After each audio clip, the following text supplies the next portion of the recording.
for joining. The usual suspect, also known as Mr. Javi, is not in the building yet.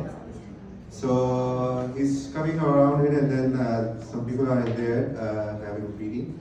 So I thought, without further ado, we should just start the proceedings of the community. Hi, my name is Adil Tariq. I'm the editor-in-chief for Crunch Media and TNI News, and I'm also a part of 2469 community. Basically, mostly I engage debates over here. I try to establish vocational skills among the entrepreneurs, founders. So usually the thing that we start from here is our tradition is the newcomers. And then we welcome the newcomers here, and then they talk about themselves a little bit briefly, what they do, what's their name, and what is it that they would like to achieve from this community. So anybody over here who is newcomers, raise your hand. Who has come? All right, cool. Please, if you can all, yeah. Okay, thank you. Thank you. If you can all come up on the stage and please introduce yourself. Hi. Please, thank you. Good evening, everyone. My name is Jeet Bhatia, and I'm originally from Bombay and in India, but living away. I lived in Spain for 20 years and 15 years here in Dubai with a stint in Singapore. So I'm a CPA and chartered accountant by profession. I've been working as CFO for different companies, large major one being Phoenix Group, which is into Bitcoin mining and selling rigs. And it went public, had an IPO in December, listed on the Abu Dhabi Stock Exchange. And now I'm looking to set up a sort of a virtual CFO service. So I've come here, to meet people and network, and also I worked with Adil and Gerard, founders earlier. I'm happy to see you all. Thank you. Thank you. Anybody, the newcomers, you can just come over here, stand in front at the line, then form a queue, please. Hello everybody, I'm Sami. I'm Pakistani Canadian. I moved from San Francisco last year. Currently working on a startup for entertainers, filmmakers to build AI video platforms for them and crowdfunding platforms for them to help democratize access to people who have a really good story to tell, but they don't have the resources to make it happen. So working on that right now, and I learned about 2469 a couple weeks ago, actually a couple months ago, and just wanted to see how I can help and how others can help me. Good to see you again. Great speech. Mine will be a bit more embarrassment. My name is Evgeny. I'm originally from Russia, from St. Petersburg. I live here in Dubai for 2.5 years, and I have a company here. I'm CEO of an IT company. So 2 years ago we started, and we built 2 projects. The first one is the advanced planner for the companies that need to have kind of a release plans when they have a lot of tasks and so on. So they want to kind of organize them. And the second one is the e-commerce application that we built in Saudi, which is #1 application for second-hand electronics right now in Riyadh. And here I am because I'm also looking for the partnerships for the ideas. I want to share the ideas. We have a couple of ideas in the chart tech and the real estate that we can talk to anyone who is interested. And I'm really kind of glad to be here. Thank you, guys.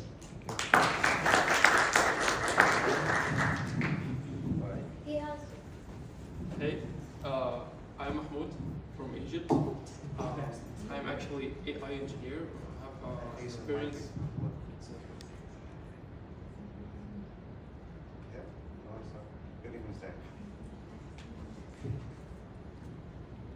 Yes, I have professional experience in AI for 7 years. I started a company with a physician or a doctor to help doctors in the clinical decision making, from diagnosis to treatment plans, etc. And we use large language models to do so. They have just arrived in Dubai, just started.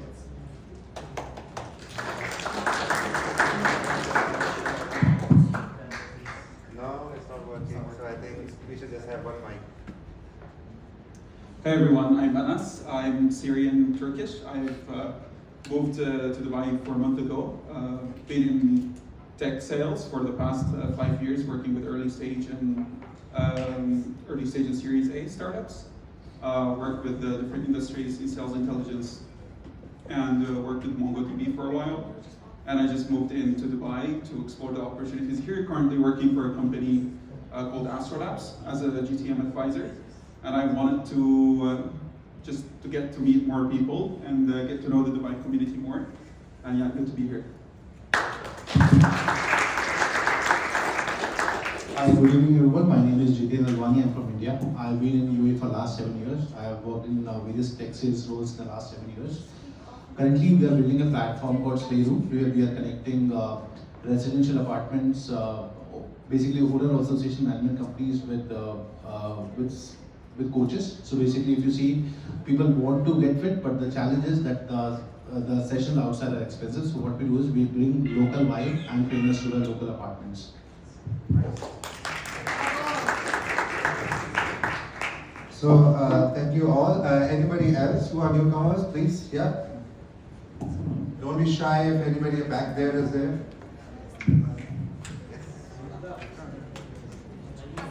Buenas tardes, hablo español, mi esposa me va a traducir. Good afternoon, I speak Spanish, I help you with translate. Somos colombianos que vivimos aquí en Dubái. Somos colombianos que vivimos aquí en Dubái. Llevamos 4 años y nuestro emprendimiento quiere cambiar la imagen de los colombianos en el exterior. We are from Colombia, we live in here in Dubai with 4 years. With my project, I want to change the image of the people from Colombia. Estamos creando una aplicación similar a Uber, a Rappi, a Airbnb, donde vamos a permitir que las personas ofrezcan cuánto quieren pagar por sus servicios y adicionalmente puedan ganar dinero todos los días por recomendar la aplicación. Right now, I created one application that's saying that Uber, Airbnb, Rappi, or Carent, but the differentiality is the people offer the price and how much money you're willing to pay for a different service. Transportation service, hosting service, restaurant service. And then all people can then receive the commissions every time you use the application. Gracias. Thank you.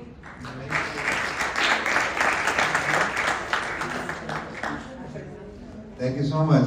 So we've just had 2469 luncheon as well. Cool. We're gonna, anybody else is there who wants to introduce themselves? Okay. We're gonna, please. Hi everyone, my name is Layla Baferi. I'm from California. I actually just finished my round of funding. We have a medical technology. As you see, Dr. Solomon right there, he's my lead investor.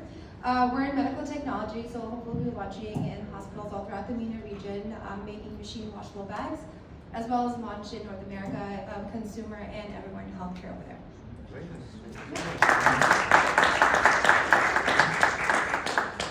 So with this in mind, that we are all here with ideas, we are all here trying to bootstrap our visions.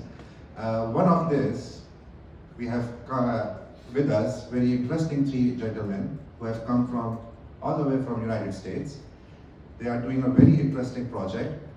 I met them yesterday and I told them about the community, and it was very nice of them that they're from Sharjah. They basically came here all the way to them. Please give it a big round of applause to our guests, Mr. Edward Rodney, Theo Ratcliffe, and Mr. Nat Morgan, please.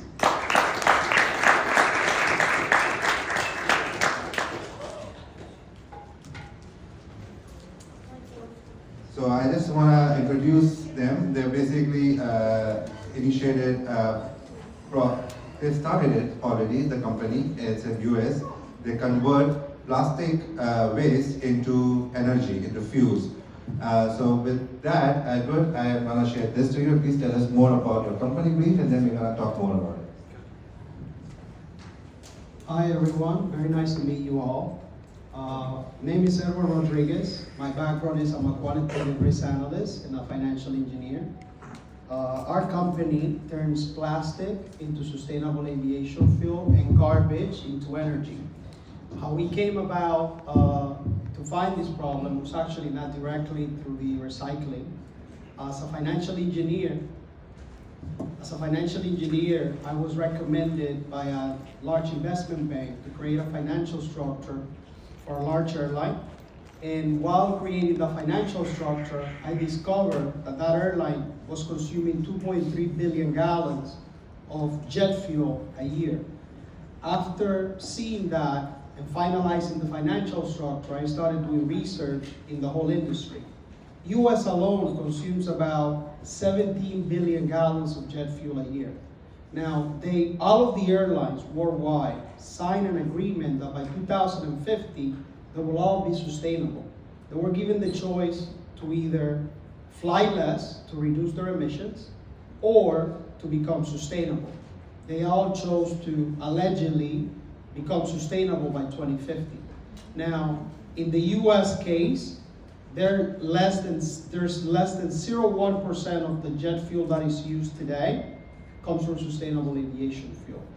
That is the solution and they know it. The problem is, even the deal that I created the financial structure for, they were paying for their feedstock. And it's not a successful model in the sense that it will only break even. It will not make any money. So obviously it is very hard to meet demand when you're not making money from creating sustainable aviation fuel. We found technology where we can turn plastics into sustainable aviation fuel. I don't know if you guys are familiar with the plastic problem in the world. There's over 1.8 trillion metric tons of plastic in the ocean today. That accounts for about 250 pieces of plastic for each human in the planet. Okay? It is sad. The problem is only keeps increasing. We partnered up with a group called the Ocean Cleanup. They're taking the plastic out of the ocean, and when I asked them, where are you putting the plastic? He goes, well, unfortunately, the plastic goes to landfills. And then from the landfills, it ends back up in the ocean. So it's a circle. Now, understand that the plastic in the ocean ends up on our food chain because we end up eating the fish. So it's a big problem. We're also working on helping solve the garbage problem. One of our units turns garbage into energy. So in the US, there's a large deficit of landfills. And similar to the rest of the world, there are countries that they found, large developed countries found, well, we have a garbage problem. But you know what? Small nation in Africa will know how to deal with it. So they will send their garbage to a smaller country somewhere else, thinking that that country is going to have a solution. Unfortunately, that country is going to put the garbage on a landfill and it will end up in the environment sooner or later.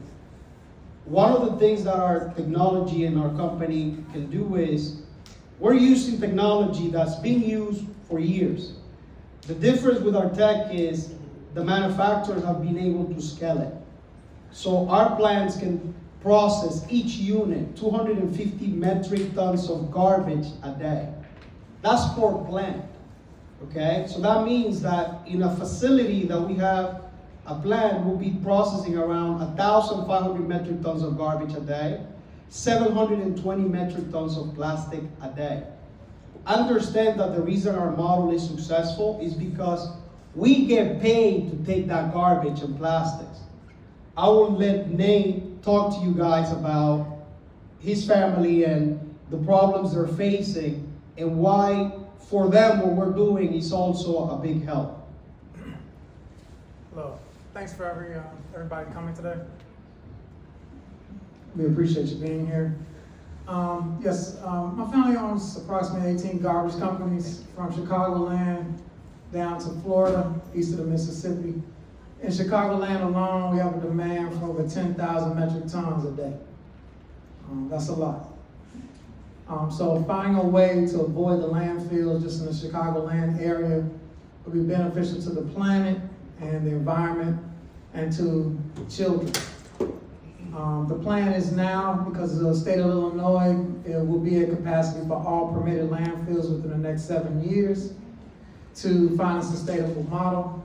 And we plan on using the model that Edward was speaking of before. We're gonna convert all MSW, which is municipal solid waste, into electricity. We will be paid to take in the garbage with something called a tipping fee. We get paid per ton to take it.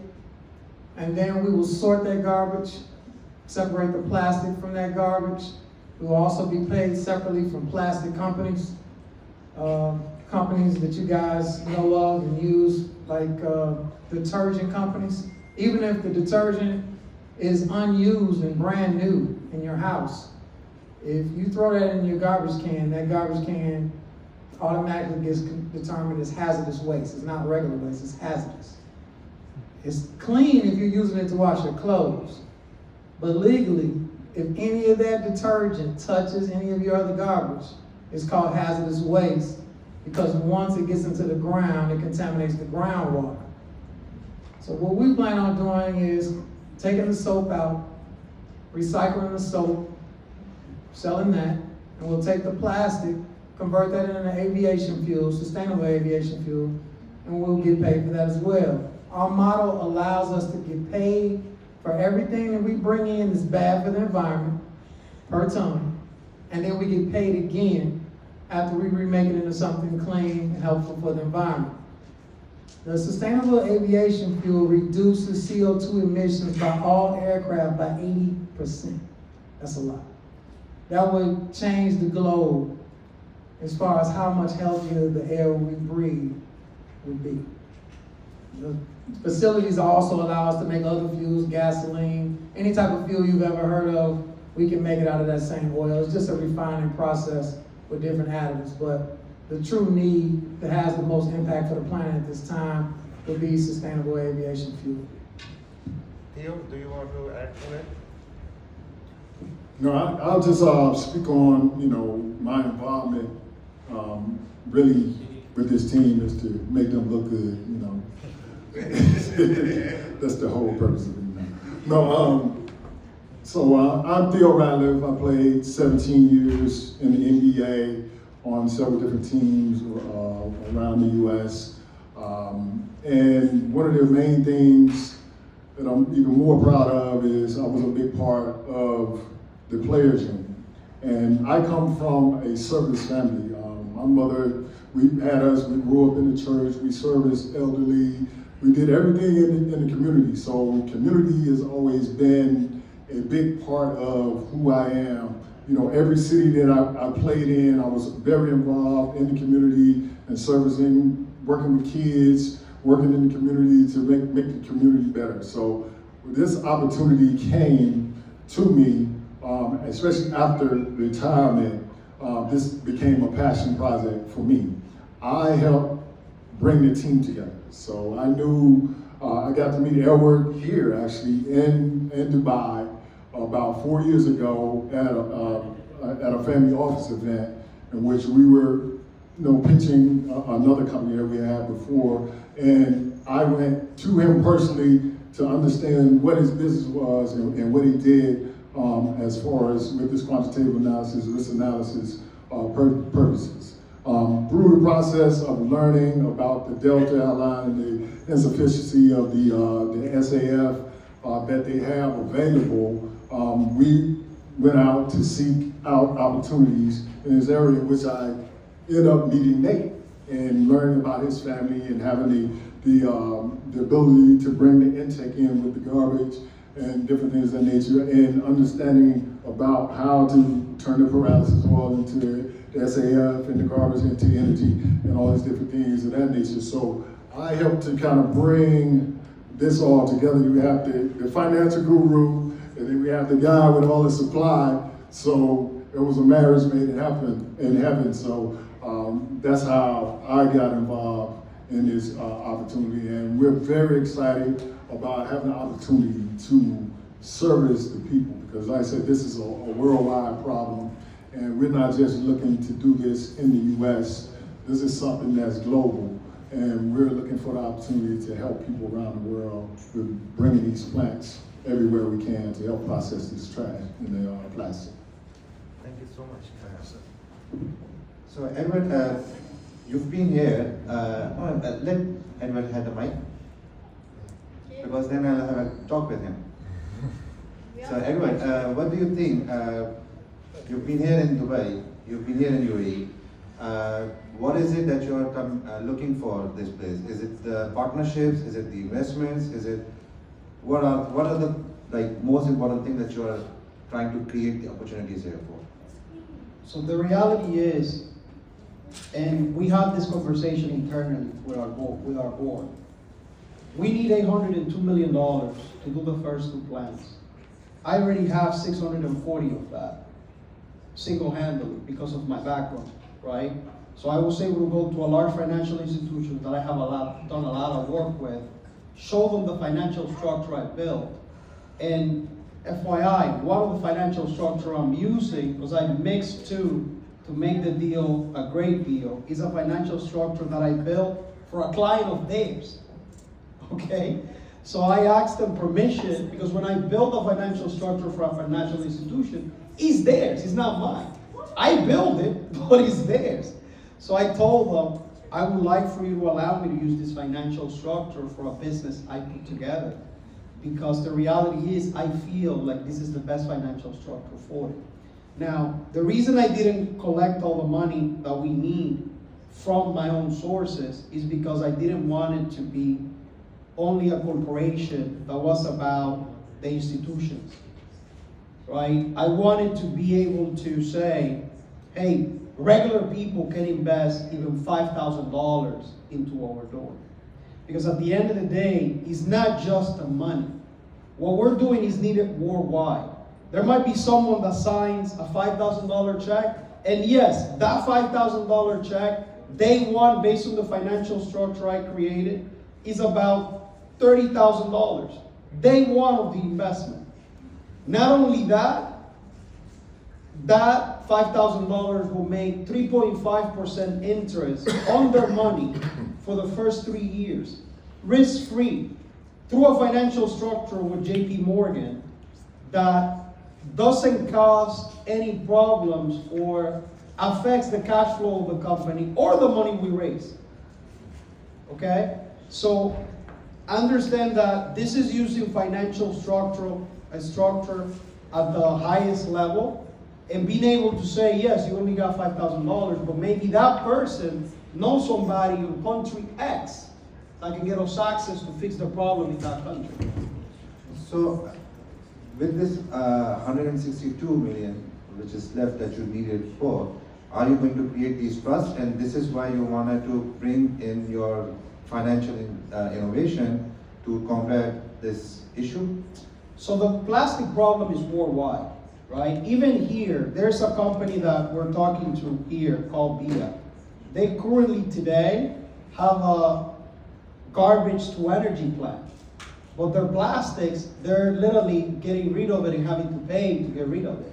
So we're planning to partner up with them, take care of their plastic, turn it into sustainable aviation fuel. Plus, I've met, you were at the launch last night. A lot of the people you saw at that launch, some of them were my connections directly, some of them were people that I've met in the past or people that were invited through friends of mine, right? So I put together multiple groups of people like similar to what you saw last night and asked them, how can you help? The problem we're solving is big, okay? It's big, and unfortunately, nobody was or has been able to make it profitable enough for people to care. Well, if profit was the problem before, it's not the problem anymore. Right. Because we're making it more profitable than anything you can think of. So what's the problem now, in your opinion? The problem is going to be adoption. Because obviously, even though we have this huge problem, we have to partner mainly with government. The garbage problem is at a governmental level. In the US, we don't have that problem. In the US, the garbage industry is controlled by corporations. About 90% of it, okay? So it is easier if you have access to one of the large families that own one of the largest garbage companies in the country, because they have the problem. Their problem is, if the landfill space ends, where are they going to put the garbage? We're taking it. Now, with the other countries similar to here, or like the Dominican Republic, which is where I'm from, and we already have an agreement with the country, I had to go meet with the president to get something done, right? Because, again, it's at the governmental level that problems are fixed in some of the countries. So here, we're looking to work with either the government or with that company that is already doing recycling at a large scale to be able to help. And at the same time, we're raising the 160 mil. We already have 37.4 million of the 160 mil that are secure. So we're looking for people that want to be a part of this, want to be able to help, want to be able to say, hey, if I can pose about the problem, or because this is the thing, the problem's so big that it affects every single living thing in the planet. Right, I mean, this particular awareness has been a lot in UAE, especially after COP28. I'll open the floor to the audience here if anybody has a question or suggestions or inputs. Anybody? Yes? So you did mention that you're doing the conversion from plastic to jet fuel. So I believe there's a particular name for that, pyro or something, and there's Paralysis. Paralysis, yeah. Sounds like paralysis. But my question is, what is the efficiency of that transfer? Because it is going to require energy. I believe you heat up plastic to very high temperatures. So that also requires energy, and wherever there's energy, there's a carbon footprint to that. So do we have an analysis as to is the jet fuel that you get from burning plastic, is that more efficient than the jet fuel? So the beautiful thing with the plants that we're using is that they're 100% self-sustainable. The pyrolysis oil that the plastic convert to, a portion of that is used as the fuel to power the plant. Oh yeah, Okay? that's smart, yeah. So it's 100% sustainable. We don't have an electric bill on any of our plants. So you're saying that the net process is thermally positive? Correct. Okay, that's brilliant, that's good. Yeah, So because again, the same plastic we're burning turns into pyrolysis oil. The fuel for the plant is the same pyrolysis oil. So it's not like we're buying fuel to put into the plant. okay, but so you're burning the fuel, and because you're burning the fuel, you're deriving energy out of the fuel that you're burning. So okay, that makes sense. there's two different plants. There's one plant that processes garbage. Okay. That plant turns into energy. Everything that plant creates through the garbage turns into energy. Like biomass. Yes. Biomass, okay. Yes. Now, the other plant, the pyrolysis system, creates a pyrolysis oil from the plastic. Okay. The fuel consumed by the plant itself is the same pyrolysis oil. It consumes about 10% of the creation. At the same time, the manufacturer we're working with told us conversion rate per metric ton of plastic is 45 to 55%. That is the highest conversion rate on any pyrolysis system that exists today. We are on the writing only at a 15%. We're on the writing only at a 15% conversion rate because I'm a risk analyst. I'm not going to take the highest number. If you look at our financial projections, everything, even the gallon of jet fuel. Today, the sustainable aviation fuel price per gallon is $11 to $14 a gallon. In our model, in our financial model, we are assuming we're selling that for $7.69. I'm a risk analyst. I'm going to look at the worst case scenario always. Yeah. We have buyers to purchase 100% of our jet fuel already. We have our plastic supply and our garbage supply secure. So all of this plastic is waste plastic. Yes. Yeah, that's brilliant. So yeah, it's very impressive. Thank you. You're welcome. I just want to make sure, because you asked a very good question. There is nothing wasted in the system. We even have heat collectors. Because just like with your car, most of the energy is wasted when you convert gasoline to make your car run. A lot of that's lost with heat. We collect the heat tube and convert that into electricity. So we don't want to waste anything. Yeah, that sounds fair. Anybody, yes?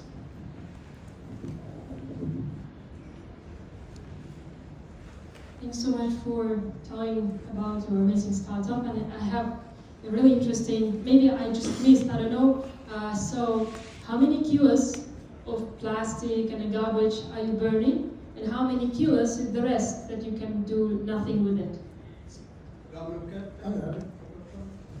The plastic units, we do small ones and they're modular. So each one of the plants looks approximately like a trailer on the back of a semi-truck. It's about those dimensions. Those do 120 tons, 120 metric tons per day. So that's about, what, 5 tons an hour? You can stack them. It's plug and play, just like a computer or Lego blocks. You stack them, plug them together. You stack 2, it's 240. The problem that we have in the garbage side is we need this startup to get to 10,000 tons a day. Once we do that, it turns into a monster because every garbage company in the region will immediately say, stop using the landfills regionally and nationally. And that'll be a good day. It'll take us some time to manufacture enough plants to get to that particular level. It's almost like when the first Tesla factory was ever built. Once he turned it on, was able to turn it on, and that factory was self-sustainable with no people inside, and it was building Teslas on its own, that's what we have to get to. We have to build enough plants to get to at least 10,000 tons a day so we can cut the landfills off in like the Chicagoland area. Obviously in New York, 40,000 tons a day. So you're not even at 2% capacity is there right now. Our original, our start would be, our original plan to start, we would be at approximately what, was it 1,500 for plastic and for 720 for plastic, 1,500 for garbage. Right. And to touch point on her question, there is no plastic that we will turn away. The plastic does not good enough to convert into sustainable aviation fuel. We can put it into the garbage unit. The garbage unit can even take tires, and the plastic unit can also take tires. Every single metric ton of garbage that arrives to our facility, which I think that was your question, will be recycled. There is nothing that will turn around. And the reason I use, instead of taking the 45 to 55% conversion rate the manufacturer gave me, is exactly that. Because if I have plastic that won't give me the 45 to 55% conversion rate the manufacturer told me, I'm not gonna sit on it. I'm gonna process it even though I'm getting a lower conversion rate. Because my thing here is I want to truly solve the problem. And the time period for it? Like how soon is you're gonna push that? The first plant development starts in September. Okay. We had our first franchise sold to the Dominican Republic, which is where I'm from. I met with the president there, and they have a huge problem with plastic and garbage. They donated the land. We have a great deal with them. We're helping them solve their garbage and plastic problem. Right. By month number 22, both facilities will be fully completed. All right. Anybody else? Yes. Just a small question regarding the kind of types of plastic that you're processing. So basically, what you're getting from supplier is the plastic, but plastic has like different compositions, they have different chemical consistency and so on. So how do you solve this problem, and how do you kind of process these differences in that composition? So I'll cover at the top and then I'll pass it to Nate because he's more of an expert on it. But you see that every bottle you touch has a little number on it? Yeah. That pretty much defines how hard it is to recycle it. Our plant can take it all. Now, to get to the semantics, I'll let Nate go to it. This is very simple. A milk carton is high density polyethylene. A PET bottle is low density polyethylene. The calorie count for anything you've ever eaten or touched, even if you can't eat it, it has a calorie count. A Pepsi can has a calorie count of 150 calories in America. The calorie count on a milk carton, a milk gallon, is higher than your PET bottle. It's more about mass. Whichever one weighs more and is more dense will give me more SAF on the back end. The failure of any of our competitors would be to try to convert garbage into SAF. Converting rice into something that's liquid is stupid. You can do it, but you're losing a lot of energy doing it, and that's why they're failing. You need to convert something with a higher calorie count that's less organic. Like a tire converts into the best calories you could possibly get. First of all, it's hazardous. It's got a lot of chemicals in there that you don't know what it is. Tire companies aren't going to tell you, but that's the best fuel money can buy, and it lasts a long time. That's why if you burn a tire, it'll burn for weeks, one tire. So to answer your question, we'll most likely shred all of the plastic that comes in, and it'll be mixed. When you shred a tire or any type of plastic waste, you save 10 times the space. And you get rid of the mosquito nest that comes with it. Because mosquitoes can't nest in a shredded tire. They need something that can collect water.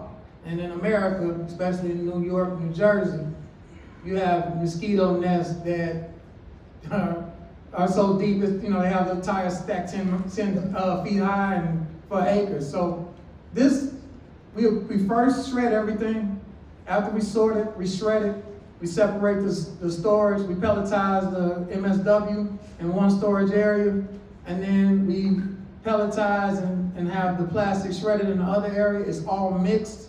If we end up getting some waste oil or something like that, we literally throw it on top of the plastic to increase the BTUs and the calorie count of the plastic. You'll get a higher concentration of oil during that process. But it's very simple. The equipment is very simple. It's nothing but a barbecue grill like a Traeger grill or Oklahoma Joe grill that has a thermostat on it, a reactor, and an auger that feeds based upon temperature. It's that simple. It's not complicated. You don't have to go to college and all that stuff to learn this stuff. It's simple. I mean, it's ultra simple. And it's available to everybody, and it'll clean the planet. The landfills are gonna be gone. They have to go. And we're gonna start cannibalizing the landfills that were already filled.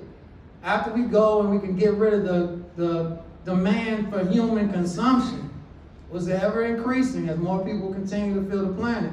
Once we meet that demand, that is a real problem for my area, then we could go, and everyone was like, look, put some machines at the landfill. Let's chew those up too. There's a lot of energy there. That'll save the planet too, because those landfills send out methane, invisible gas you can't see or smell, every day into the environment, which is bad for us too. So the plan is after we get to the actual feed that you're talking about, we'll cannibalize the landfills next. Anybody else? All right, just very, very briefly, how do you think that institutions like these energy regulatory institutions, have they been able to support you in this? Because the kind of a startup that you talk about is like amazing miracle, seems like. Yeah, the technology that we're using, as Nate was mentioning, is not new. The only difference is that the manufacturer we're working with was able to create it smaller and scale it to a point where it processes more garbage. Like a plant that does what our plants do costs around 100 million. Because we were able to partner with the manufacturer and show them, I built a financial model and show the manufacturer, you make 5 times more money doing this than keep selling your units at 75, 100 million a unit. So that basically is the reason that you were able to raise this capital so quickly as well. Because, again, these units are already in work. I mean, it's not something that's not working today. Like the unit that we went to see, one of the units we were able to go see physically is in Varna, Bulgaria. when we went there, the government owns it, and we had to get government clearance and permission to be able to look at it.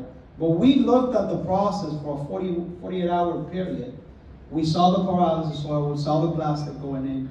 And the thing with the manufacturer is the same thing that a lot of geniuses have, which is they are afraid that somebody's going to steal their patents, they are afraid that somebody's going to create and replicate their technology. We haven't advanced as a society because of that fear. We were able to convince them that this was too good for them to keep only for themselves. All of the companies that do this today were owned by them and a government somewhere.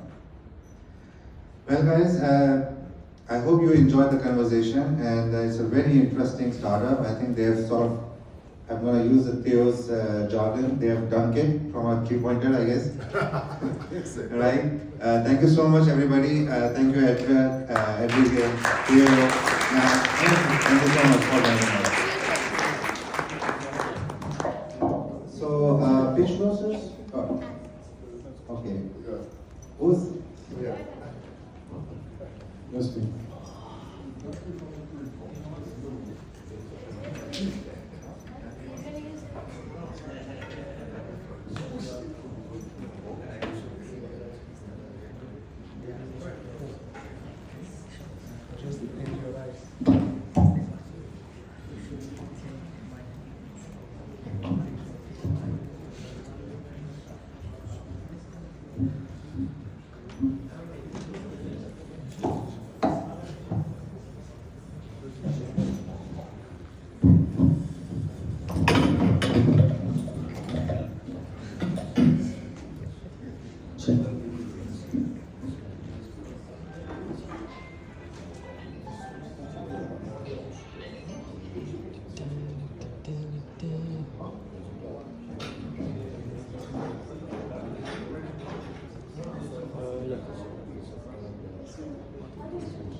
Seems like you hurt me, but you trying to not doing what. Do you wanna film? Do you know how many awards I have for the Awards? You have awards for photography? Do you know No. where is my artwork for tattoo awards In New York City? clothes? In New York City. Canada. Yeah, seriously.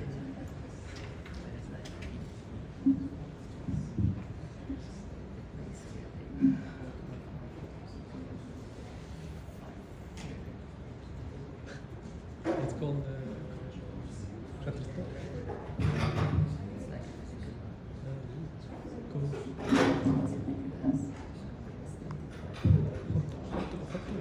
How to read about this?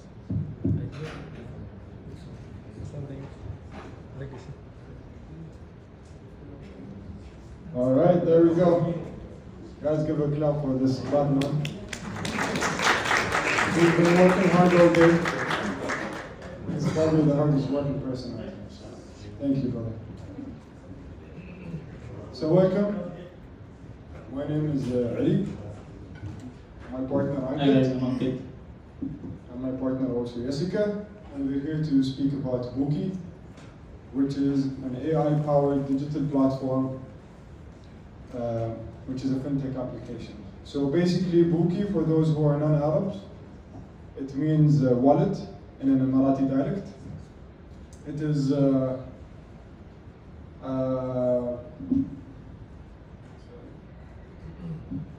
so it is basically managing your finances using AI. It stores all your credit, debit cards all in one place. Loyalty cards, wherever you go right now. If you go to, I don't know, you know, petrol stations, wherever you go, they ask you for your loyalty cards, so they're storing them all in one place. Bookie is a one-stop digital wallet that stores all your credit, debit, loyalty cards to make payments. It uses AI-driven best fit bank card technology for discount on purchases. If you have all your cards in one spot, it will detect which card is the best card to do that purchase, and will store whatever benefits you have on it. It will identify and add consumers' discount cards, and it's easy, fast, user-friendly, and efficient. It has some additional features like auto bill payments. It has card-wise transaction history. So if, for example, you buy a lot of groceries, you go shopping a lot, you do a lot of things, it will store exactly where you spent your money, and it will tell you where you spent it in an organized way. And also it has linked in-app rewards, biometric-driven authentication. So the value of Bookie is AI-powered best fit card identification. It's basically a whole wallet in one place. So we have realized how much we use Apple Pay in the past few years. So it's time to make something a bit more localized here. Of course, we had Uber, it came to the country, we did Careem. We had other companies, Talabat as well, so we opened something here. So it's time to do something about Apple Pay. It's for the working population of the UAE. Its market potential for digital payment-driven products. It has loyalty, rewards, benefits, maximized offering, leveraging, scheduling, bill payments, and spending analysis. Ankit will continue. Thank you, Ali. Yeah, so in benefit of time, we will skip some of the market viability studies. Basically, what we are saying here is 90% of the population uses smartphone, that's no surprise, and about 69% use their phones to do transactions. So that's what we are targeting. Skipping through some of the other points. An important bit here is UAE has the second highest per capita rate of credit card users, so that's very interesting for us. And this is a McKinsey study, so we can link the source later. And 4.8 billion online commerce was shot, or this was the amount of money spent in 2021, and is expected to hit 9.2 billion in 2026. So I'm sorry we are guilty about throwing the word AI a lot. What I think AI essentially, there's a thin line between smart algorithms and AI, but when you talk about AI, you're all essentially talking about data. So what we intend to do with Bookie is accept the consumer data, and working with data, we want to do some human behavior analysis and then suggest the best fit for their particular behavior. So where we are currently with the app right now is we are right now only working with loyalty cards. We have not really integrated any credit and debit cards so far. That is the next phase of Bookie. So this is where we are today. This is the key differentiator of Bookie in terms of Bookie as an app to other apps out there. What we do is we sort of analyze and suggest the best fit for a transaction that you're about to make. So if you're getting groceries, and as soon as you tap your card, when you tap your card, we have a system that works in the background. It goes through your cards, it goes through your data, and it presents, it suggests if you use this card, you can derive about 30% cashback, whatever it is, or you have these other options if you don't want the discount for any reason that you may think of. Some other differentiators, of course, spending analysis is not very new. This has been out there a lot, and we also predict saving. We also do a savings forecast, which is essentially you're spending more or you're spending less, and this is how your total flow is today. Something that we are working on along with the best fit is the best card prompts for GeoTarget enabled, which is sort of working with geofencing. So a human behavior example is, for example, if you go to Starbucks a lot at 11 a.m. every day, and if you are not deriving your discounts from that, and if we see that the AI detects it for days and days and days, we will sort of prompt you, you know what, you have this offer that's sitting in this card, why don't you use it? Let me just add a point there. We all have loyalty cards, we have bank cards. There's a lot of offers on them. They don't tell you about them. So this is what's going to happen. So essentially, I mean, it's not, what we are trying to do is we are trying to create an ecosystem wherein all the discounts come together and the consumer essentially gets to choose what is the best, what is the most beneficial transaction to make here. We are not a competitor to any of the credit cards, any of the bank cards. We are not a bank. We are not a competitor to any of the loyalty cards. We are just a wallet. We are just bringing everything to one place. That's all, to make it simple. The other feature that we are also working on is sort of, again, based on human behavior, is doing a best card recommendation. So if you have a card that you do not have, that you're not using, and if the AI predicts that, if you add this card to your wallet, or if you get this to your repertoire, it will be beneficial. We sort of recommend this card.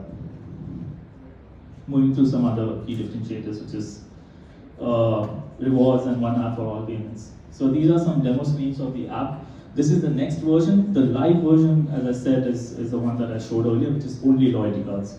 This is what we are working on. We have this in development, and we are trying to test this with our own debit and credit cards.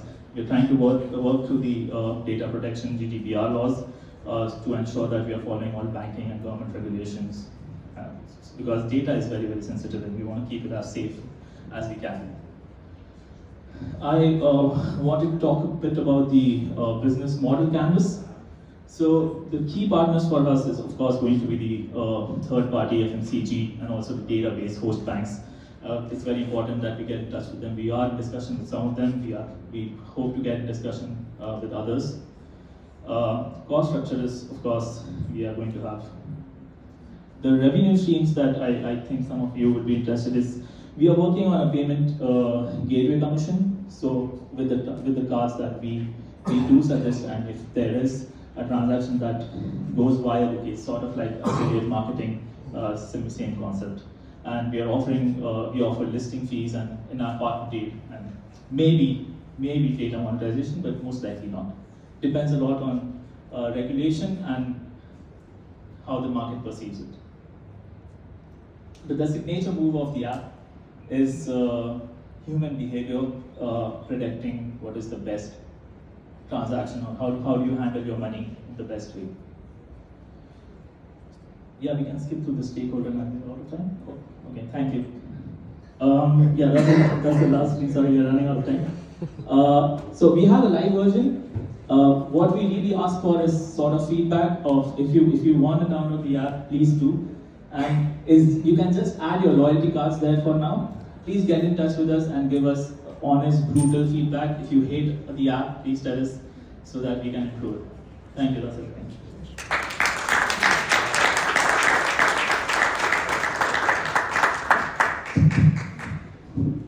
How's everyone doing?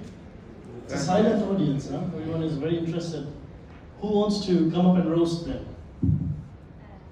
Give them real feedback.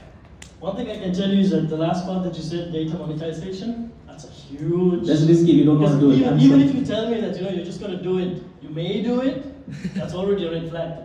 So you're literally shitting on your own pitch. Sorry to say. That's a good point. That's a lovely point. So who has questions? Anybody? Nobody? Go. Please. Go for it.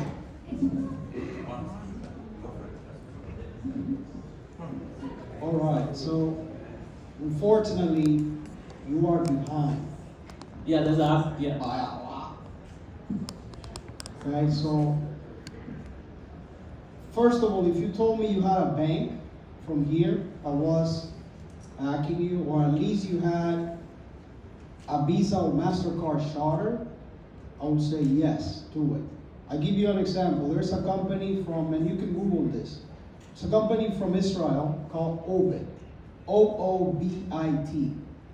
They came to me in 2019 because they saw I was able to get a bank license in the US, okay? And through a partnership. When they came to me, they didn't know how I was able to do that because I was getting that to use it with blockchain, okay? Blockchain makes the financial world, if properly used, better. Here you're talking about AI. Banks get criticized for data mining, okay? You're literally telling your clients that's what you're gonna do with their data, okay? So don't have the backing from a large financial institution, don't have a license. Google Obit, and you see what I'm telling you. I mean, when they came to me, I told them, listen, you want me to sign a check? Go get Visa or MasterCard comfortable. We don't know how to get there. I make some introductions. Go get them comfortable. When they comfortable, come back to me. They did that. They got the charter with Visa and MasterCard worldwide. Today, Ovid can do everything your app can do. And aside from that, you can put crypto into the app and you can spend your crypto. You can go anywhere and you can use, like if you're using Apple Pay, you can pay with Bitcoin.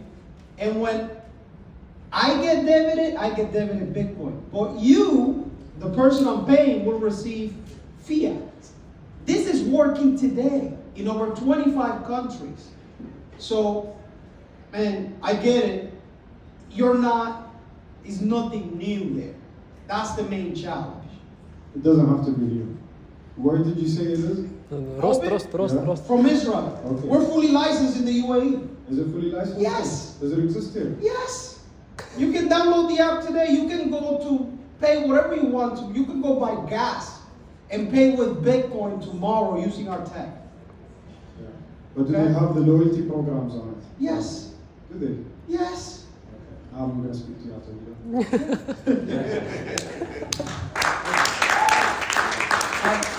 I just want to say that I just want to give you a round of applause for trying to do something. And this is my brother, and I love him. And I had to fail a lot to succeed, a lot. Michael Jordan too, and I know him. I mean, I'm sitting next to Theo. But Michael Jordan, I knew Michael Jordan before I knew Theo. And he says no to everything. And he's right. You got to get the bankers to come behind you. My question was going to be, if I invest in you, or if I'm partnering with you, how are you making money? Did I catch that you're making money off having advertisements or something on the phone? How's that work? No, we are not doing advertisements. So we are deriving commissions on the payment gateway similar to what Apple Pay does. So for every transaction that Apple Pay or Google Pay have, they take a merchant fees of 0.5%, sometimes 1%, depending on the category of products. Who's taking it? Am I paying it? That's the merchant. It's merchant transaction percentage. So let me just ask this question. So it's the same. It already exists there. We are just trying to invade into the market that already exists, and it's completely captured today by Apple Pay, Google Pay, Samsung Pay. Just real quick, easy. If I'm buying a pop, I'm using this. If I'm going to AMC theaters and my loyalty comes up, 'cause I like the loyalty thing. You know what I hate? I hate having to go and find my damn card. See, my card. And I finally put it in my little, what do you call it, Samsung Pay. Okay, whatever. So the loyalty comes up. I get 15% off my theater ticket. Am I paying you a piece of that because they found it? No. How are you getting your money?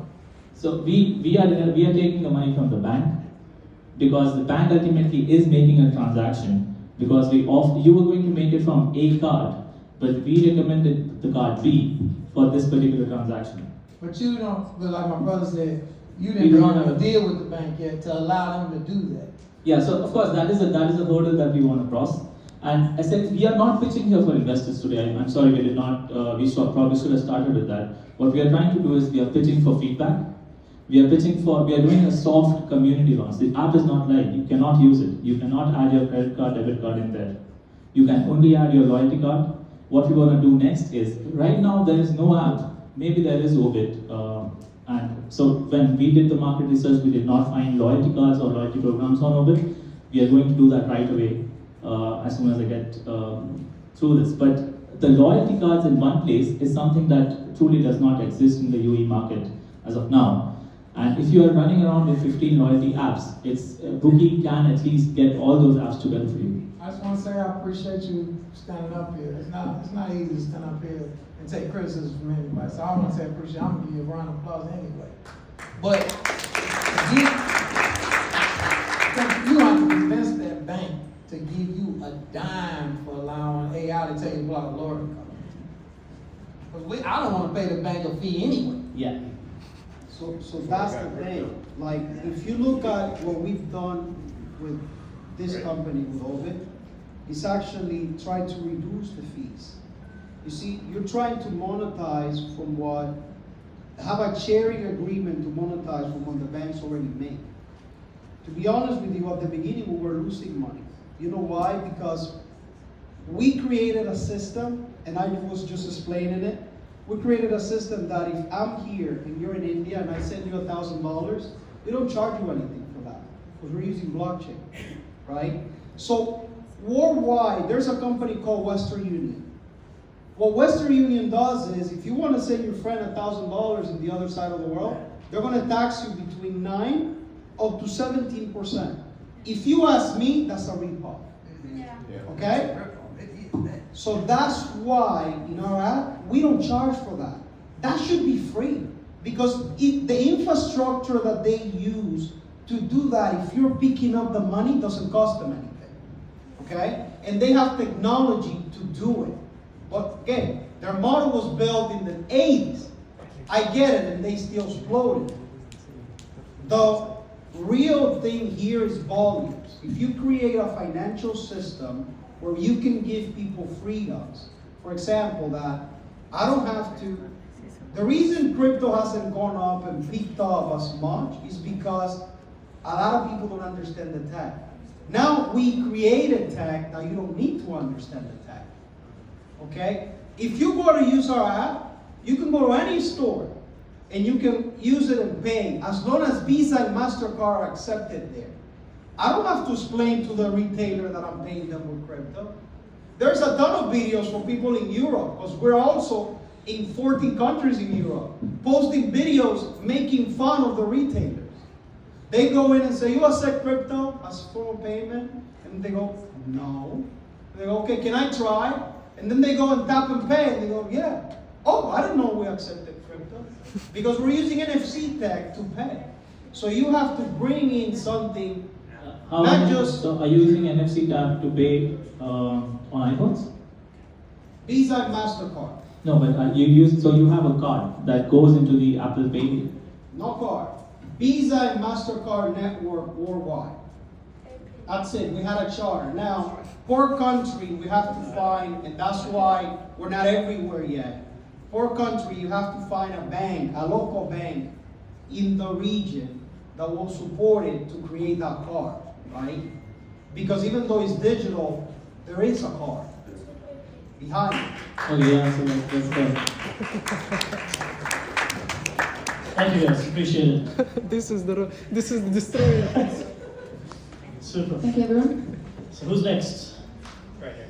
Oh, brilliant. I'm a bit scared now.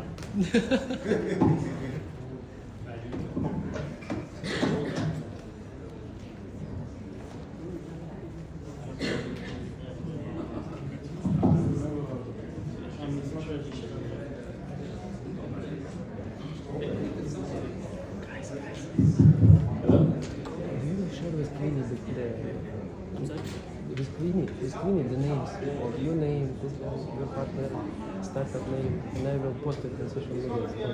Yeah, sure. And with screen, okay? Yeah.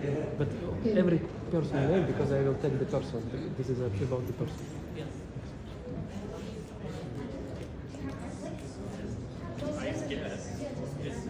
Wow. Yeah. Where's everything?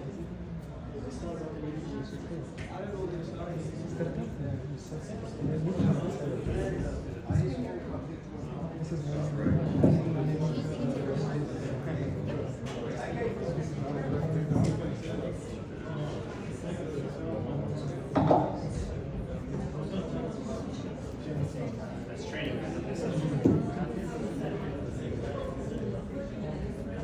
8278.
evening, everybody. I'm ready. If I would mind.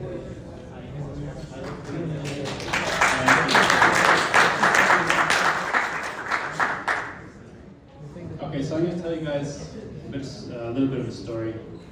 I love poutine. Hopefully you guys know what it is. What? Smoky sticks. All the Russians are like, you love booze? Poutine, it's a poutine.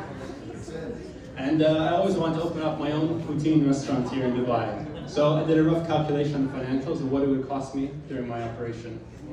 Equipment, fit out, rent, staffing, just for the first year. Damn, I'm just at $1.5 million. I'm gonna need POS system. Marketing, you need to hire someone to run the marketing. I want to collect customer data so I can see our loyalty and someone to manage that. I want to implement technology so I can actually collect some more data on customers and provide some conveniences. But how am I going to understand this data? I think I need data and I was, oh, damn, I'm bankrupt. Restaurants, no matter where they're starting, are spending millions of dollars in the first year of operation alone. And according to the National Restaurant Association in the US, 60% will fail in the first year and 80% likely in the first 5 years. As an investor, I'm sure, an entrepreneur, I'm sure that this is something you guys would not want to get into, seeing the amount of risk that goes into opening a restaurant. But it's a passion project for the entrepreneurs. So at Papaya, we tried to understand why is it such a risk and why is there such a high failure rate. The first thing we looked at is we feel it's a very ineffective digital marketing.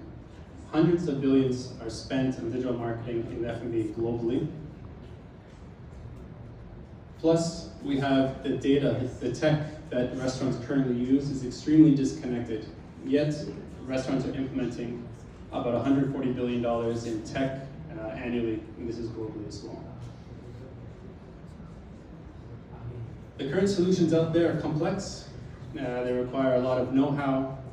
They're expensive. They require experts to actually manage it, and it's extremely segmented, meaning that they're not actually connected. What does this mean for a lot of restaurant owners? Is that there's actually no attainable KPIs. As startup founders, as investors, you understand CAC, LTV, churn, your ROI on anything you spend is extremely important to know.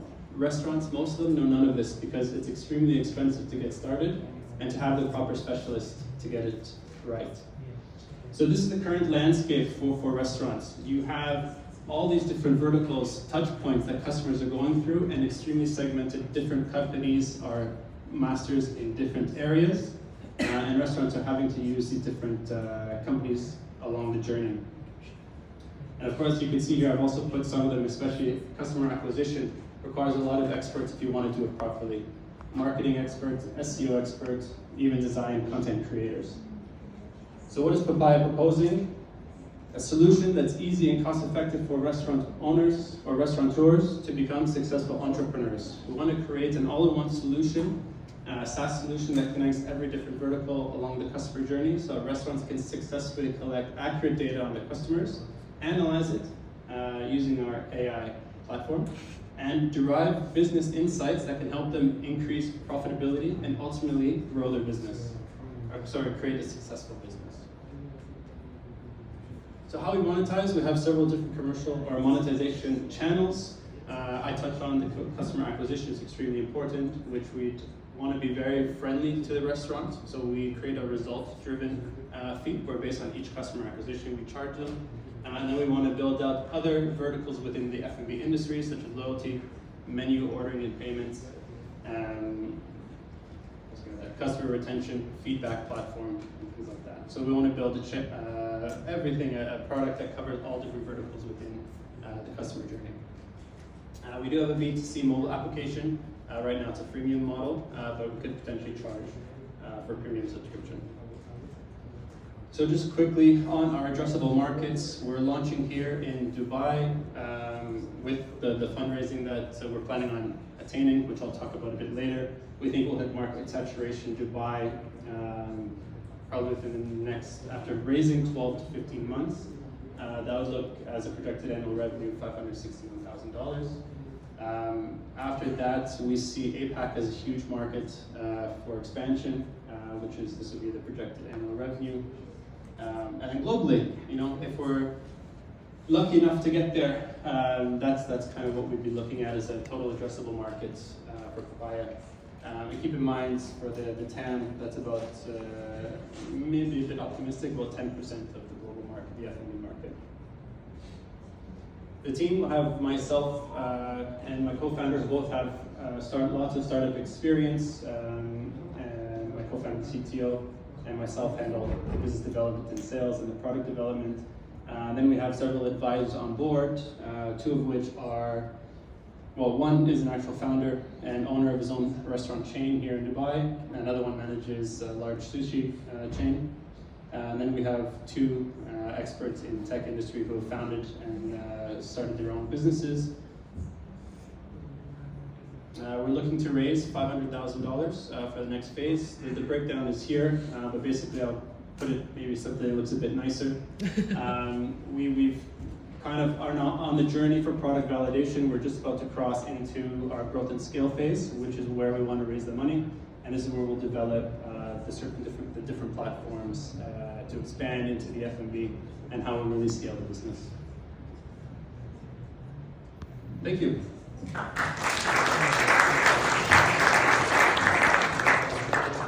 Thank you. Let's hear the roast. Anyone in the field?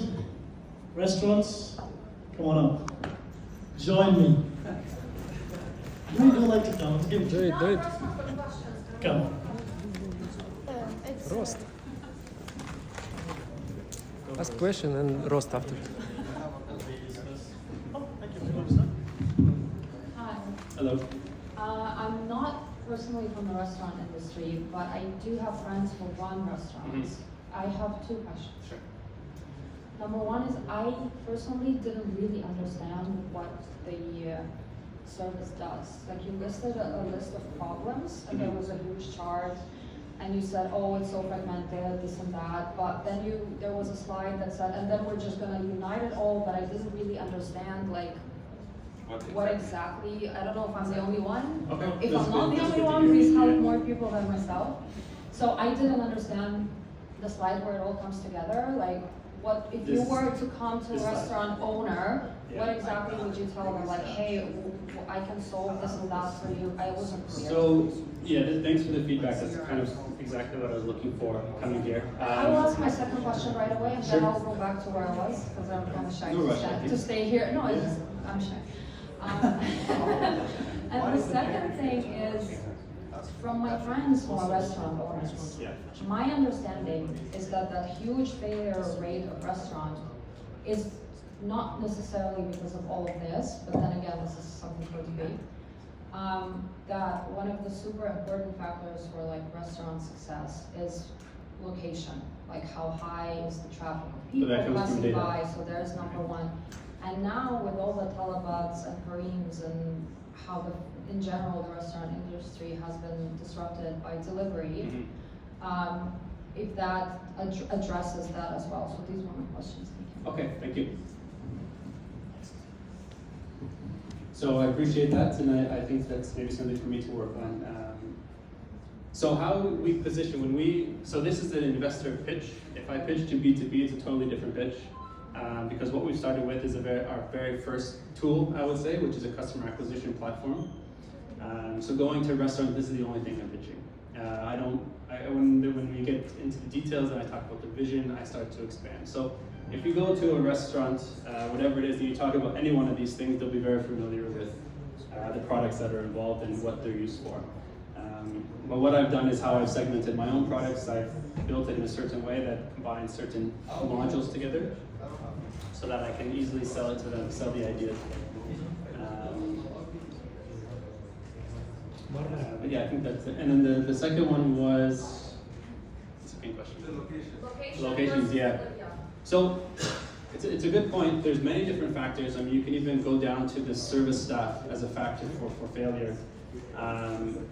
But the important thing, and the thing I'm really pushing on here, is data. If failure is due to poor location of the restaurant, this is a data problem. because restaurants do not understand what the traffic is in that area, if their ideal customer, if their ideal demographic is in that area. Let's say, does this solve it? Does it tell me if So- the traffic is high, where I want to place my restaurant? At scale, it would. So the idea of Papaya is to understand, is to collect that data for the restaurant itself, to understand who their customers are. So if they understand a certain demographic, if they understand a certain, maybe in a certain areas people are living, where the traffic is coming from, like if Deliveroo and Talabats and Zomato were to share that data with the customer, they would be a lot more successful. Because Deliveroo, they have all this data where the orders are going to, right? But they don't share it. So that's why restaurants operate blind, especially starting up. Starting up, you don't have the data. If you just move to the UAE and you want to open a business, you don't necessarily have access to that data. So where it kind of all starts is to start collecting data at the individual restaurant level.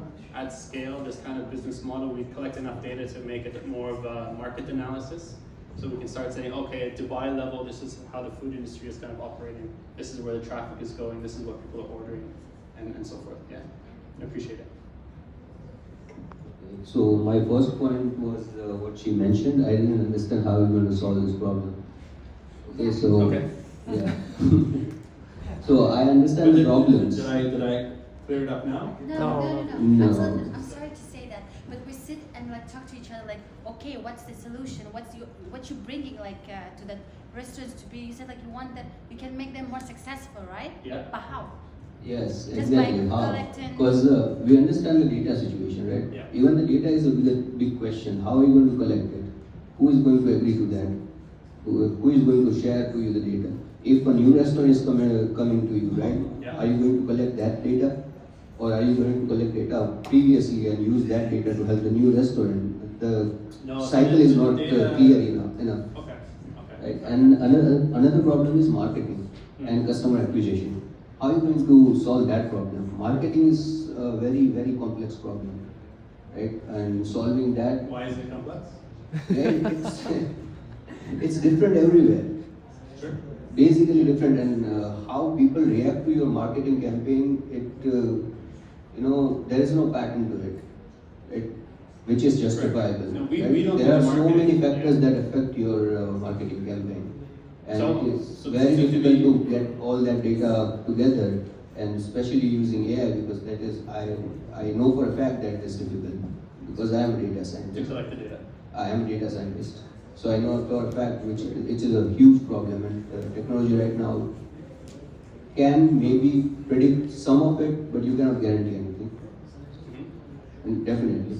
So yes, this couple of points, like how are you going to use this and to solve actually a problem? So, to come back, I think there's been a bunch of questions. The idea with Papaya, and I guess maybe it's not clear, is that this is actually a software for the restaurant itself. So we're not going to go, Papaya itself is not going to go out and collect data on customers and give it to the restaurants. The restaurants are using the technology in their restaurant to engage the customer. So we do have a mobile application, and this is how we create digital identities for the customer in the restaurant. So Okay, on that. Yeah. Okay, so the data will be collected from the customer itself. Let's say you are there is a restaurant, they are come to you. Okay, Yes. you give this software to them, Mhm. and data will be collected over time. Mhm. But the issue is you want to solve that problem initially. Initially, they are facing the problem. They don't know what the demographic is. That's why they Sure. need this data, right? Yeah. But if they are collecting their own data over time, okay, then that initial push, right, to make their restaurant famous, they are not getting anything from this. The data would be used over time, like after a year or two, it would be useful. Not in the initial push. Not necessarily. Because now you have to look at it as restaurants who are opening don't have any data. So they have nothing. So the idea is we're creating a software that will allow them to start collecting data on their customer. But this is only for digital channels. Or you will Yes. manage their grocery, their... The what, sorry? The restaurant industry is complicated. Like... In what way? I just don't understand the... Okay, I think now I understand because I'm also to sell some software, CRM software, which is something like this, but for beauty industry, educational industry. So I understand, but still, I don't think like this literally like guarantees to bring new clients because they want new clients, right? They want new like customers. Yeah, So yeah, it yeah. should, if it doesn't brings for them, it's like not. It's, No, it can no, be I have just a a system. solution for that. That's it. It's just a system. Maybe, right? I understand, right? It's like a brain of the, let's say. In the CRM system, you Yeah. have, there's very popular CRM system, but how do you collect the data for CRM? By Like you said, with what we Right, said, like- what you have already, the data is. But you distributed- collect Yeah, manually, yeah, yes? yeah. Just like it doesn't, you cannot take it from Or somewhere. the salons have a reservation system as well. Yeah, because the system Roast, I'm like roast. working for, it's not a marketplace, so we don't take everyone's data. We just like you collect your own, but then you can work Yes. with them. Loyalty program, everything is there. Yeah, I understand now. I understand. Okay, I'm gonna move 2 now, minutes, but, 2 questions, that's it. Yeah. Oh, then 1, 2. Oh, Okay, okay. just, just one session. Yeah. You, Yeah. Raj, okay, you're out. Next people can one. collect data over Meet him time outside. and you can create that platform. Yeah. But if you really want to use AI to help grow a business, you better collect the data first, build some model which can help Yeah. the customer. I'll show you to this slide. So AI implementation is not until stage 3 of the product, yeah? So I'm not saying AI is coming at the very beginning, because I understand how AI works. That would be actually helpful for your pitch and for investors as well. Yeah, I believe that. I've worked in the restaurant industry for a while. Okay, great. So you highlighted the failure rate of restaurants. So according to me, there's a hierarchy of factors which affect the success or failure of. On top, location is a key thing. People go to restaurant for the experience, not, I mean, food quality is even a notch lower. The experience, the ambience, the service. So all these factors are critical. The apps that a restaurant uses, I mean, I would say it may have 3% significance in the overall success rate. But how do you So- understand if the ambience is good, the food is good, the service That is is a good? personal experience. So the app that the restaurant is using doesn't influence that. Whose in personal general. experience? Of the customers. But how does the restaurant know your personal experience? Well, the restaurant won't know. It's the customer who decides whether he enjoys the experience, whether to go back or not. Yeah. So the apps have I would say, minimal effect or influence on the success of a restaurant. I mean, the software. The software that you're using. And that is one thing, I mean, even others have said something on those lines. Yeah. Second is, if I'm a restaurant owner, I'm using 5 or 6 different systems.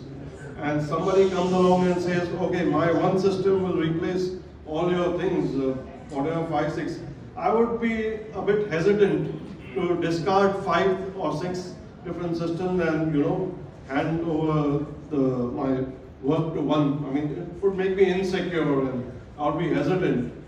To a newcomer, maybe you could sell it and say, okay, this is a multi, solution. Yeah. But for an existing guy to abandon 5, 6 systems which are reasonably good for something which he doesn't know, it's a bit of a challenge. Thank you. One more question, you can answer both of them together. Okay, that's it. These are not questions, these are suggestions. Yeah. So, firstly, we're trying to help, right? And it's like everybody said, it is confusing. Okay. Okay? What you're trying to do, I got it because I'm a risk analyst and I saw your charts, right? I think that what you need to create is a POS system that integrates all of the other system into it. If you don't have a POS system, he's a restaurant owner, he's very right, okay? And you have to first understand your competitors. I didn't see one slide where you said, company X, Y, and Z does this, and here's where I'm gonna help you do it better, okay? Because every company can be successful if it solves a problem. You were not focused on solving any of the restaurant problems. That's where you gotta focus on. Focus on what problems you're gonna solve and move from that point. Because if you come to me, just like the gentleman told you, if you come to me and I'm a restaurant owner, and you say, I have this beautiful system that costs $660 a month, and it's gonna replace 5 other systems, I don't know you. And you're selling it, you're gonna tell me yours is the best in the world, okay? So unfortunately, you have to start, if I was you, I would start a free model, okay? A trial period. Give it for free for the first, 6 months. Let them try it. So that way, they could say, you know what, we're going to process some of our transactions through the new system. Like he's saying, because he's right. And it makes sense. You have to get the restaurant to feel that what you're creating is going to truly bring them a solution. Data is everything. You are right on that point. Data is everything. And it don't matter that a lot of people don't understand what you understand, because I get it. You're right. You're in the right track. You just have all of your ideas disorganized. You need to organize them, put them together. With your projections, come on, man. Don't use those projections. Regular businesses lose money the first 3 years. Whoever shows me a business plan, unless you can tell me which quant you use to build the financial model, and I either know him, because the quant community is very small. There's not a lot of us at the top of the food chain. If one of those guys built your financial structure and I know him and I know his financial style and how he structures, I will say, okay, he's right. But those numbers, you were talking about billions of dollars. You have to start small. The revenue. On the last point, on the revenue. If you go back to the Yeah, 561, that's 850 customers in 1 year. That's not happening. Not at 660. And real quick, because I don't have Per year. I know, but how long would it take you to get 850 restaurants to pay that? Really quick, let me just say something. That, even if your best thing works, it might work in Dubai. I love it here. But trust me, the corruption and bureaucracy in America, that is Apollo 13. Let me give you some advice. Mike Sullivan, you may not know him. He'll tell you he's a really good friend of mine. You ever heard of Buffalo Wild Wings? Mike Sullivan just sold Buffalo Wild Wings. When he sold it, he had opened 1,000 restaurants in less than 10 years. When he sold it, Buffalo Wild Wings went to the toilet. The flavor, everything's garbage now. You know what Mike told me? Get out the restaurant business. They're running. In America, you can't keep a restaurant open for one main reason. Nobody wants to work. So if you can't get robots to make the food, you're done. It doesn't matter how good the food is because you can't pay anybody. In California, they forced the minimum wage to $20. Guess what the restaurants did? They immediately closed them that day. You can force me to pay somebody, but you can't force me to stay open. So that's the reason the restaurant business doesn't work anymore in the United States of America. It's going to continue to fail. It's not even about the data anymore. You just can't find the workers. You might be able to find them in this country, but I just wanted to say, again, I appreciate you bringing it, but 850 restaurants paying you $660. If I was going to give you $500 grand, I said I didn't want any other investors. I was going to pay it.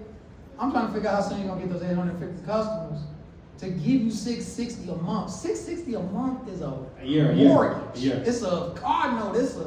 For a restaurant business, that's a year. 60 a year? A year. It's a year. Oh, no. I don't know. 55,000. And with AI, unfortunately, a lot of people think AI is going to solve everything. And stop using and saying that you're going to use AI. Okay? I use AI, and I can tell you. Have you ever heard of the AI PIN? Okay. I worked for 3 years teaching the AI PIN and helping how to make it to be and think how quant thinks, right? Through ChatGPT, through the back end. Okay?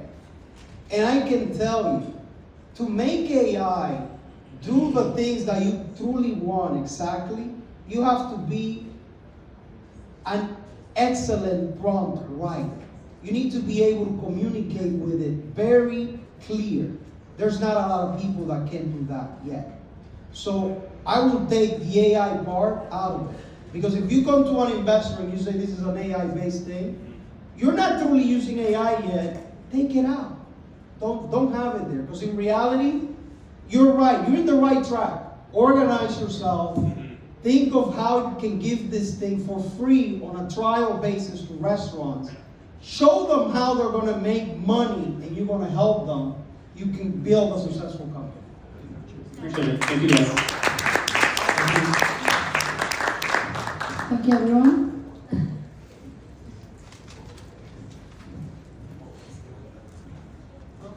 That was enough, I guess, for the day. Who's next? Oh, do we have anyone? Oh, okay.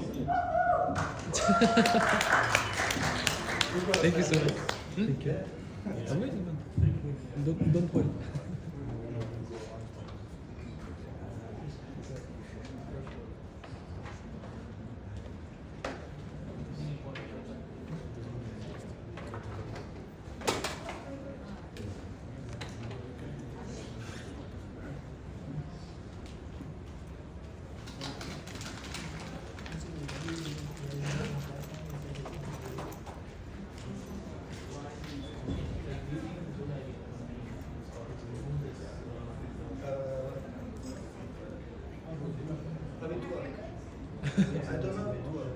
Good question.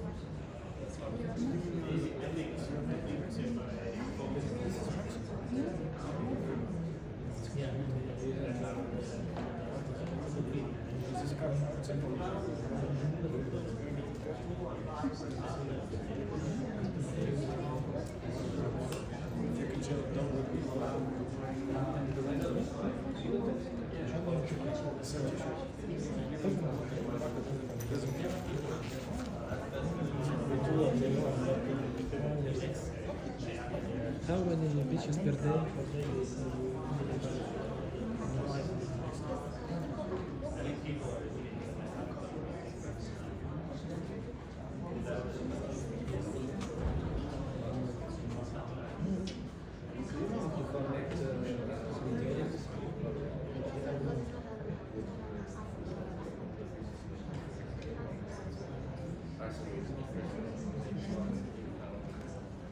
What can why?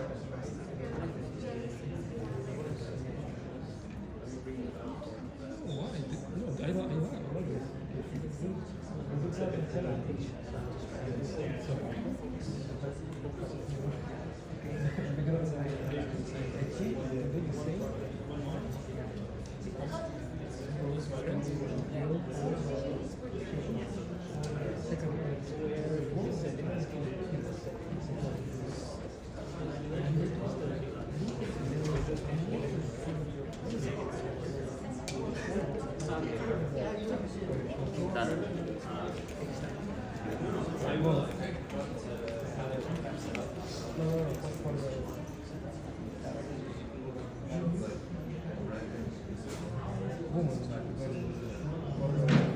Hi, Scotland. I'm Emanuele Tascagno.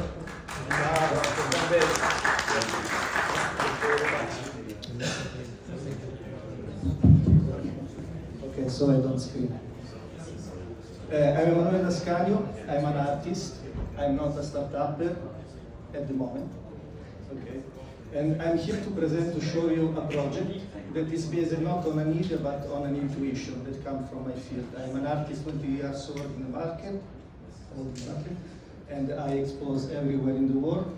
So here is a presentation of me. This is not for vanity, absolutely. It's only to understand that I know what I talk about, and I want to try to let explain you my intuition.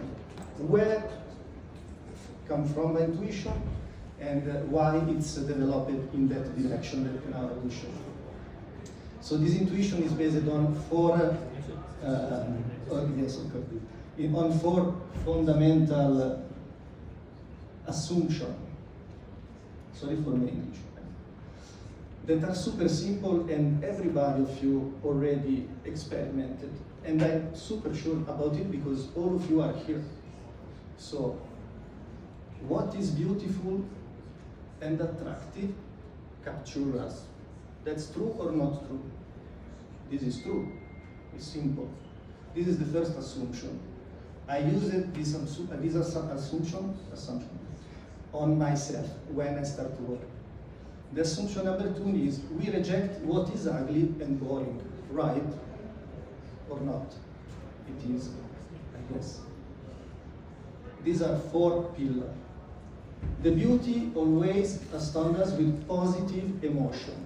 So when you see something beautiful out of you, something beautiful emerge inside of you.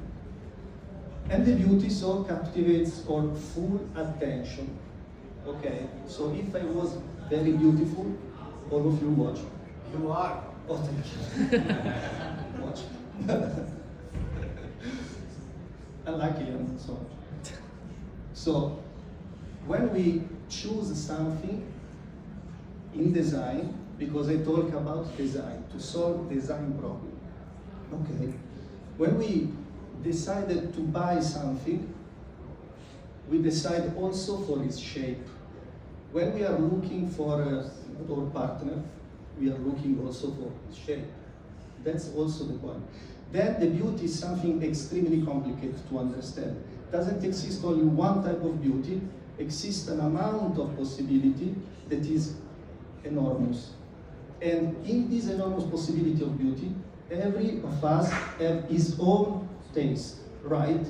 So what I want to solve about this problem is the problem how can I create the perfect beauty in design, right? So if you have to choose for an house, for example, where to buy and then to live, which house you choose? The most worst house or the most beautiful house?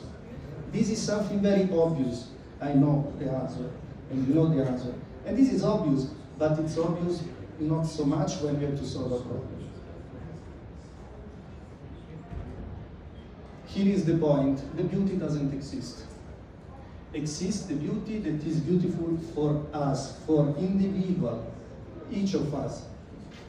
And how can I create a product that fits perfect on your beauty, your sense of beauty?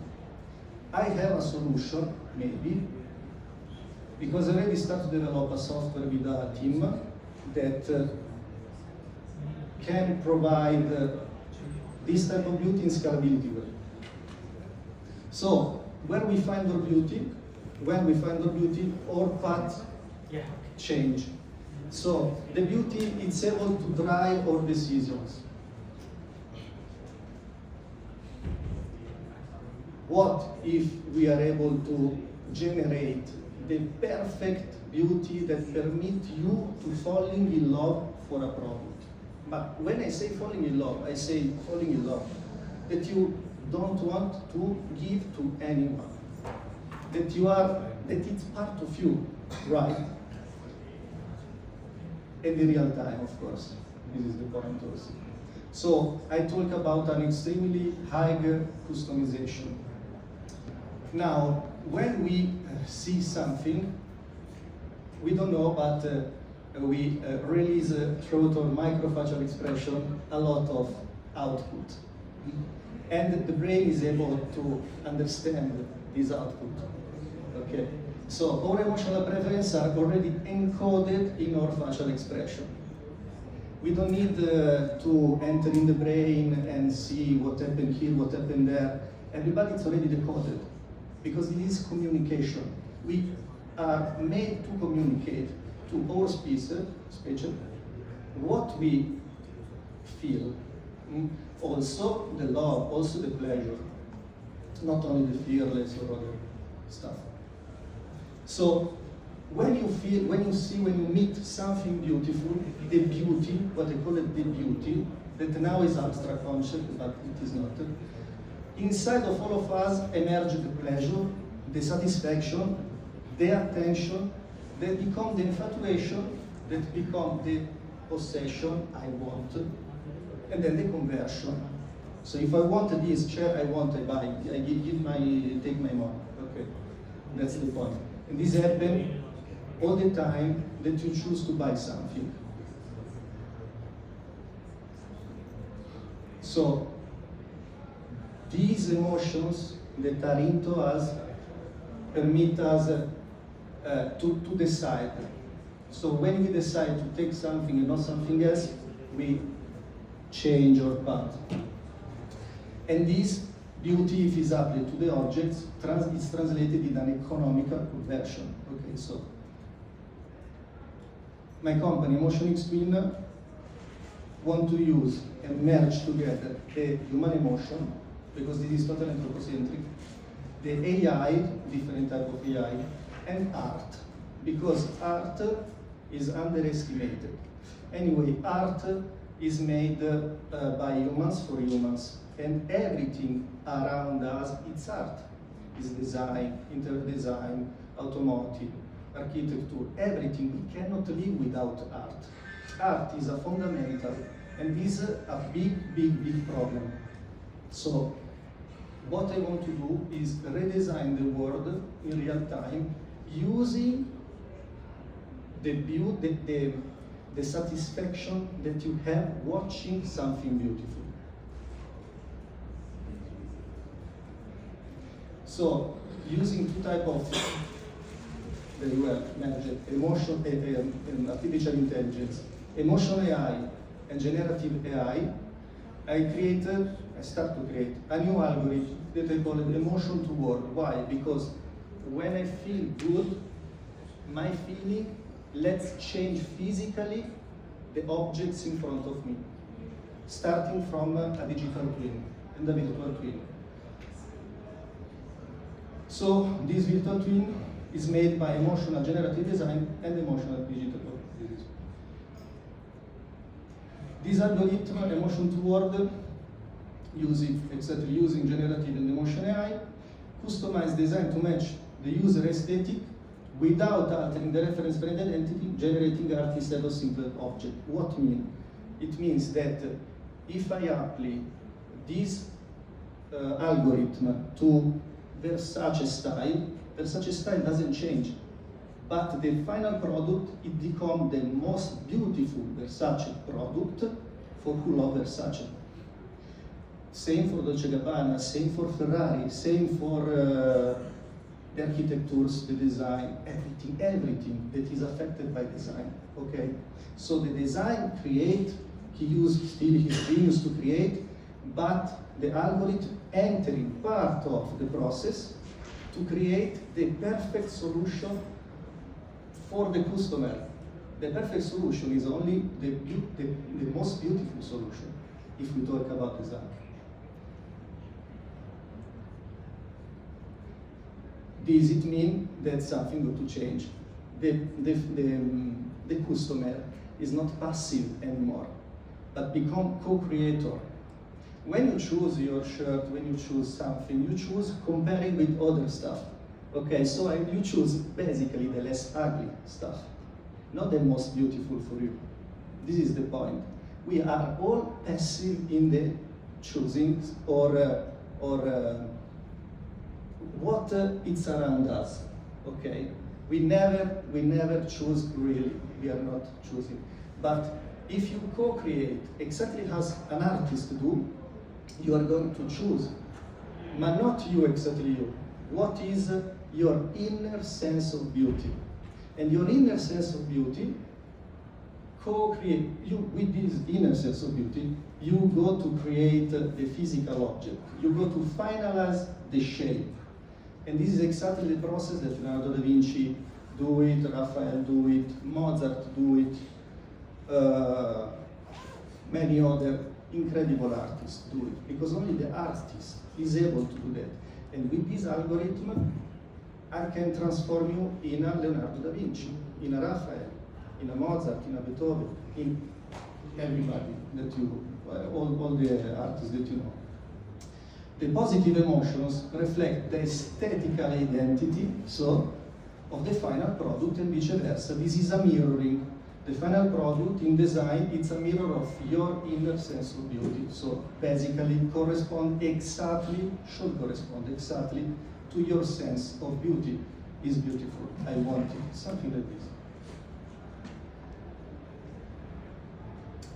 This algorithm is composed, of course, by a multidisciplinary, multi-domain and holistic approach because contemplate many type of competence, and these could be used in fashion, in luxury design, architecture, all this personal development also, corporate training, healthcare, and entertainment, not only an object. Why? Because the beauty is also therapy. And here I don't enter in this field because it's not my field, and we need to make a lot of research more. But I don't have to say you how much trillions of this market cap it is. So the customer or collector is co-create of his inner and the world around him. So imagine, you should imagine to live in the perfect world that perfect reflect your felicity, happiness, that give you everything. When you see a beautiful sunset or the love of your life, how you feel? This exactly feeling is reflected around you. And this solves a big problem, in my opinion.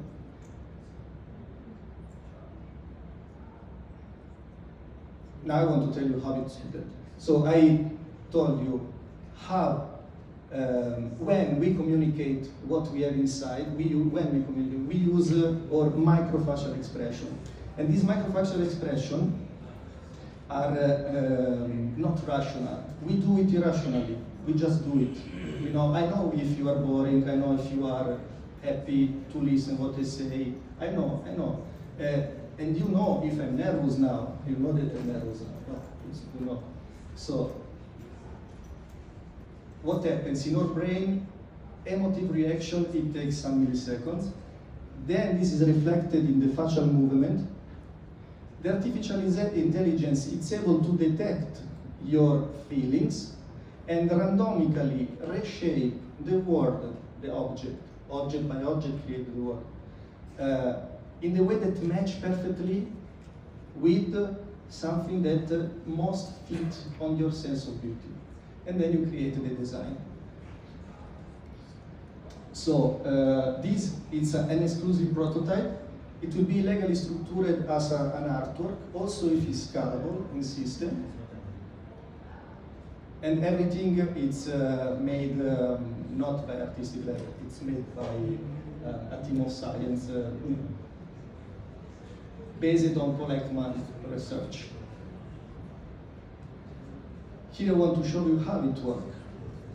So a camera detects your facial expression, microfacial expression while you watch an X object. And when you see the object, you have something that is good, is not good, you know. And then while this object change, the camera detects that this changement is good or not for you, and fix the changement if it's good for you, and continue like this, element after element after elements. So it shapes the object, it shapes the design, it shapes the world.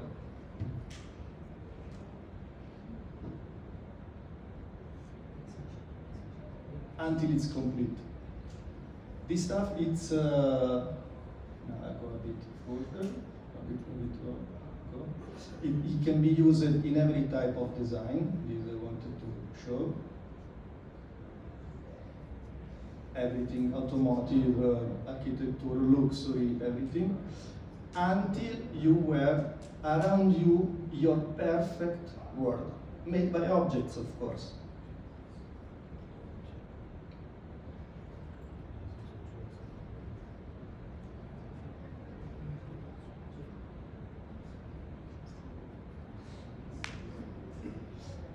To reassume, and then I finish. Form and content link is shaped by user emotions, and this it's obvious. The user, you are co-creator of your own design, so what is good for you, it will be made for you. Only what is perfectly beautiful for you. I know this is a bit difficult concept, but you have to remember when you fall in love for your partner. This is the same. same feeling. This dynamic of changement reflect this like a mirror, what you have inside of you. So what is inside is reflected outside, and what is outside, like a mirror, make you enjoyment. I talk about digital twin, of course, this is the process, because this is more B2B and B2B2C product and service. And most, for me, beautiful stuff is the fact that a simple object, it can become an artwork. Now, a painting, for example, Mona Lisa from Leonardo da Vinci, that is, or Guernica, Picasso, it's only dust on canvas. It's the dust that you have under your shoes. But if the artist touch this canvas, this paper, and apply on the canvas using a certain logic, this dust become Mona Lisa. This dust become Guernica. They solved this problem. Imagine the dust around you, like objects, and this algorithm will take these objects and let become these objects beautiful, interesting, important, like the Mona Lisa. The same in the scale system. I'm looking now for a new team, because now I change my country, I'm here, and if you like this idea, if you like this concept, if you like this intuition, talk with me, and we can manage it together. Thank you. Can Your questions. Can I be extremely honest with you? Yes, of course. That to me was painful. It took me back to school, man. That's a lecture, that's not a pitch. I know. I mean, see, you talk about art, there was no art involved. You could have done this in such a better way. And there's so much, the last video that you did, you could have started with that. Given your ask, told people that you're new here, you want to start this here. That whole lecture, to me, to be honest, you lost me, I was falling asleep. And you say you read the audience, right? You see, you read, your system reads this. You didn't read the audience. Most of them were yawning, most of them were like walking out. Okay. So you need to, again, sorry, but that was really painful, bro. If that's your pitch, you lost me already. Same. Little bit. Fair enough, it's not for everyone, right? You love it, it's good for you. I liked it so much. There's two questions. Who's talking? No, thank you very much. It'll come to his time where he'll be like, bro, do you want money or what are you doing? What's your business like? I want to give you a moment. I want to support you. You're a beautiful artist. You're definitely a philosopher.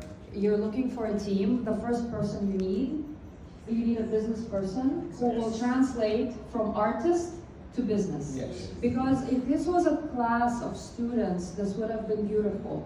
If people signed up to come and listen to your philosophy, everyone would have been so inspired and listening, you know, because your philosophy is beautiful. I work in creative tech business space. I understand everything you're saying. It's for me, it was interesting. I was not bored. I was extremely engaged.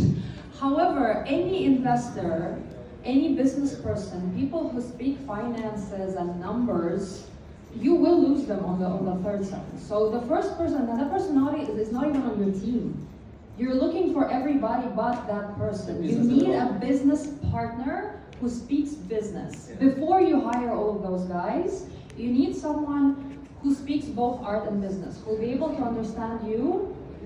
Maybe someone who is the world of, I don't know, selling art, but they are business, they are selling art, they know how to sell, they know how to translate concepts into money. You need that person before you need that whole team. And yeah, your concept, your philosophy is beautiful, but is there any product? Is there anything, or is there just a concept that you created? Is there a product? I already started to develop the software and currently work. It's not clear from your pitch. You need to say it's already there. It's not just you dreaming of a beautiful world. You need to show how far you have gone, and you need to find yourself a business hustler to help you. Thank you. Thank you very much. And by the way, you've got some amazing things that you've drawn. You haven't shown them anything. The artwork that you showed us the other day, remember? Yeah. You haven't showed them anything. The talent, the art, where is that? You just showed a broken down house. At least that's what I saw.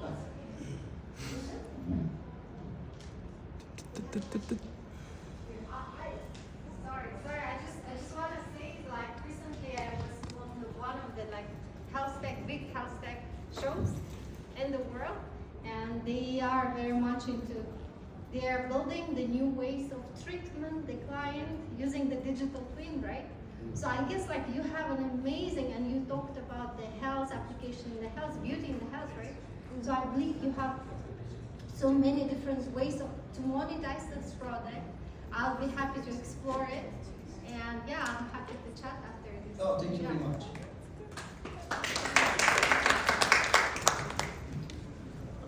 Hi, Manuel. Thank you so much. I think I enjoyed the later part. I am with him. It's just technical person, but I think you are definitely an artist and you have an amazing. You could have sold me that T-shirt with your accent. I would have bought that. And I'm still wondering how Italy qualified to the 16th round in Euro, but it's amazing. Yeah, I think you have a good style. You have an amazing. My question to you in terms of the technicality, because this is digital twin marriage with art, and I like that. I still maybe struggle with the target audience. Are you looking at, for example, I'm thinking you could take this platform, since you're already developing and talking to Damak or Nakhil or Dubai Properties, real estate. Is that your target? I just want to understand the target.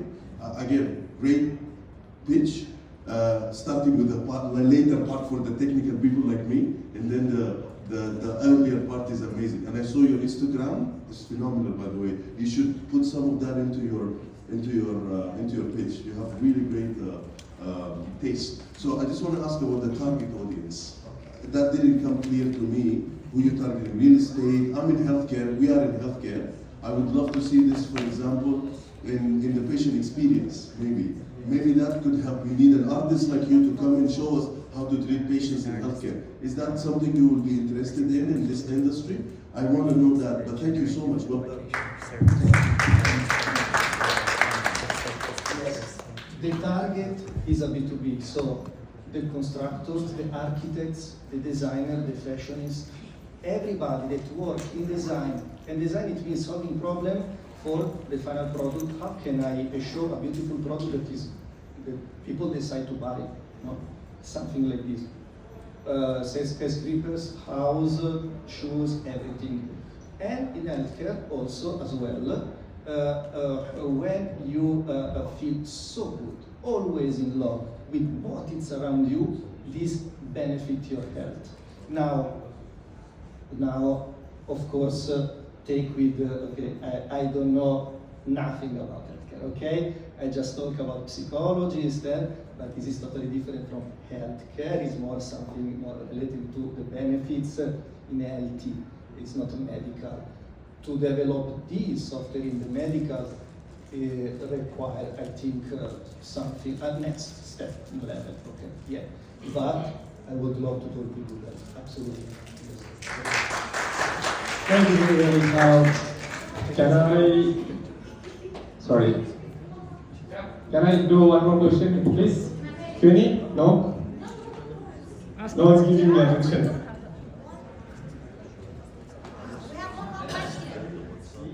Yes? No? There's a hand drawn, by the way. Yeah? This is his work. Okay. So you see, you don't even know who he is. I have a feedback for him. Can I? No, you can't. Sit down. I already got the mic, so I have the lights. Next one. Okay, next one.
designers that do like the design pattern right now that they do not the small pictures here, but the picture to like 100% of the screen and like put the text inside the picture and make it like cards, you know, that will make it much more beautiful. From my opinion. Do you get what I'm saying? Like, yeah, like whiten it until 100% and put the text inside the picture with some kind of a shape, so easy to read. And then make it like a card, and it will be beautiful. I mean,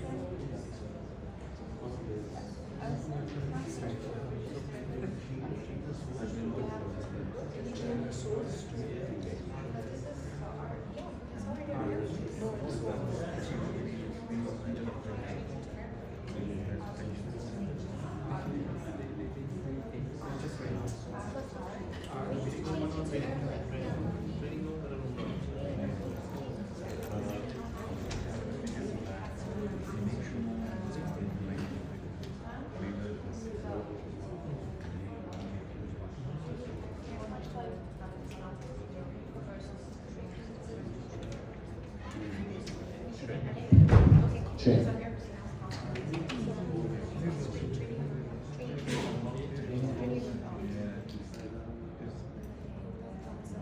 and you're launching here the class.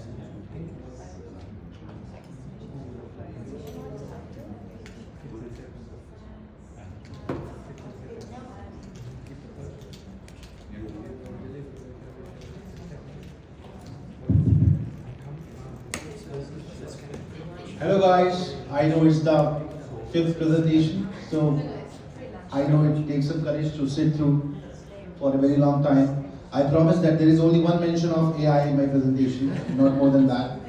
Hi, my name is Jiten, I'm the founder of Slay Rooms. So, what do you think, how fit you are? Yeah, very fit? Should I call you for a showdown? For a challenge? Yes, of course. Yeah, how many sit-ups? How many push-ups can you do? Maybe in 1 minute. Maybe 30, 35. Amazing. Would you want to, I mean, anybody would want to challenge the gentleman here? 50. 50? Amazing. No, come on. Great. So it's good to have people who are fit. It's good to have people who are fit. But what we're trying to do is we're trying to help people who are trying to be fit and they have tried in the past but they have failed. Right? So there are a lot of people who start their fitness journey, but because of various reasons, they kind of give up, right? The reasons could be many. You start working out at a gym and you figure out that every driving is not for you, right? You start driving and you see, okay, you want to slay for 15, 20 days. After probably a month's time, you feel that, traffic is too much or finding your parking is difficult. So your 45, 50 minutes of session becomes 2 hours of, hassle. Or you figure out a good coach, but then the classes are too expensive. Or if you even like the coach, he's basically not focusing on you because he has his targets to chase, right? So I'm one of you. I mean, we are all the same, except Sir, which we have here, who is fit and can do 30 or 40 dips at a time. So up to 60% people who go to a gym, their membership is completely underutilized. On the other hand, we have got these residential apartment gyms, which are completely underutilized. The engagement rate is less than 5%. Right? So we have got these beautiful gyms at our homes, but not many people are going there. So what we do is, we are introducing a wellness concept where we are partnering with OEMs and facilities management companies to bring fitness services at the doorstep of the residents, right? Where they can work out with their fellow residents in a batch of 3 to 4. And these micro batches are completely configured according to the fitness levels of the resident, right? So we do a complete body composition analysis. There is an application where we configure the workout. So all you have to do is you have to press the elevator button. At a desired time, just reach the gym. The coach is waiting for you, and you can start working out with your residents. Also, the services are 70% cheaper than the regular fitness training sessions which you buy from the market. So right now there is a complete rip-off. The sessions are being sold somewhere between 230 to 250 to 400 dirhams per session. Right? So this is the solution in itself. 45 minutes every day at your apartment gym with 3 to 4 fellow residents. In-person training, customized plan, fixed time, fixed price, and easy to use app. So this is how a typical batch would look like. right? We have got our application which is live for last 6 months. We have been doing some pilots with some facilities management companies. So we are solving for three things: accessibility, affordability, and accountability. How we are solving for accessibility is that you don't have to drive, you don't have to park, coach is waiting for you at the gym, you just reach the apartment gym, it takes less than 5 minutes. Affordability, you don't have to pay for sessions, you pay for a monthly subscription fee and you work out 6 days a week versus expensive PT sessions. Then there is accountability, right? Because there is no track of how you are working out, how you have worked out in the past, plus there is no guarantee that the current workout which you are doing with the coach can be assessed. So we have a module where workouts are pre-configured. You can just mark them as you complete them, right? 95% of people fail to achieve their fitness goals. Is staggering. 60% of US population is obese right now. So the opportunity is big. It's big enough to pursue and it's fun enough to solve. Currently we are looking at almost 800k residential buildings in UAE, out of which almost 78,000 has a fantastic gym, but the engagement rates are too poor. So we are looking at a market size of almost 1,600 million dirhams per month. This is our typical go-to market. We meet the building management company, go inspect the gym area, see whether that it fits our scheme of things, and then we map the entire gym equipment to our application and create workout plans. We do a 1-week BTL activation at the premise of the building in partnership with the building management. Invite people, understand their body types, do body composition analysis, and allow them to work out. For a 1 week for completely free, and basically launch the service at the apartment. So currently we are working with 3 OMs. One is called Kaizen, which is roughly 150 apartments. We have just started piloting with them. One is Symbiosis. We have 2 buildings from them. Recently we have signed something with Grand Stay Holiday Homes. We are going to be gym operators for 2 of their buildings. Right, so this is a snapshot of how the competition looks like right now. So talking about proximity, I mean, you are just you are just 5 minutes away, you are in your building and you're working out in your apartment gym. Subscription, it's a flat subscription. Depending on the building and the area, you'll be around 1,500 or 1,800 dirhams per month. So the typical session cost comes down to 60 dirhams per day. You don't have to pay any subscription for the gym because you're utilizing your existing gym for which you are already paying rents, right? The use of technology at gyms with coaches, the communication happens on WhatsApp, they send PDFs as documents for your nutrition plan. With us, everything happens on the application, right? With us, assistance level is digital, it's more straight, more direct, and chat support is always there. And number of sessions which somebody can do with a coach is almost 24. That is almost double than what you probably would buy from a personal trainer outside, right? This is the business model, simple. We partner with building management companies. There's a monthly subscription in which you get a coach, you get the platform, and you've got 3 AI bots. This is my first AI mention, right? So what these 3 bots do is, you have something called Slayfit AI Chef. You just enter what is there in your fridge or what is at home around you, what is your calorie requirement, and automatically it will cook up a recipe for you that which you can cook at home. Second is called Slayfit Calcio, which basically gives you insights on how your body looks like. If you want to know your BMR, just enter your vitals, it will give you a lot of data.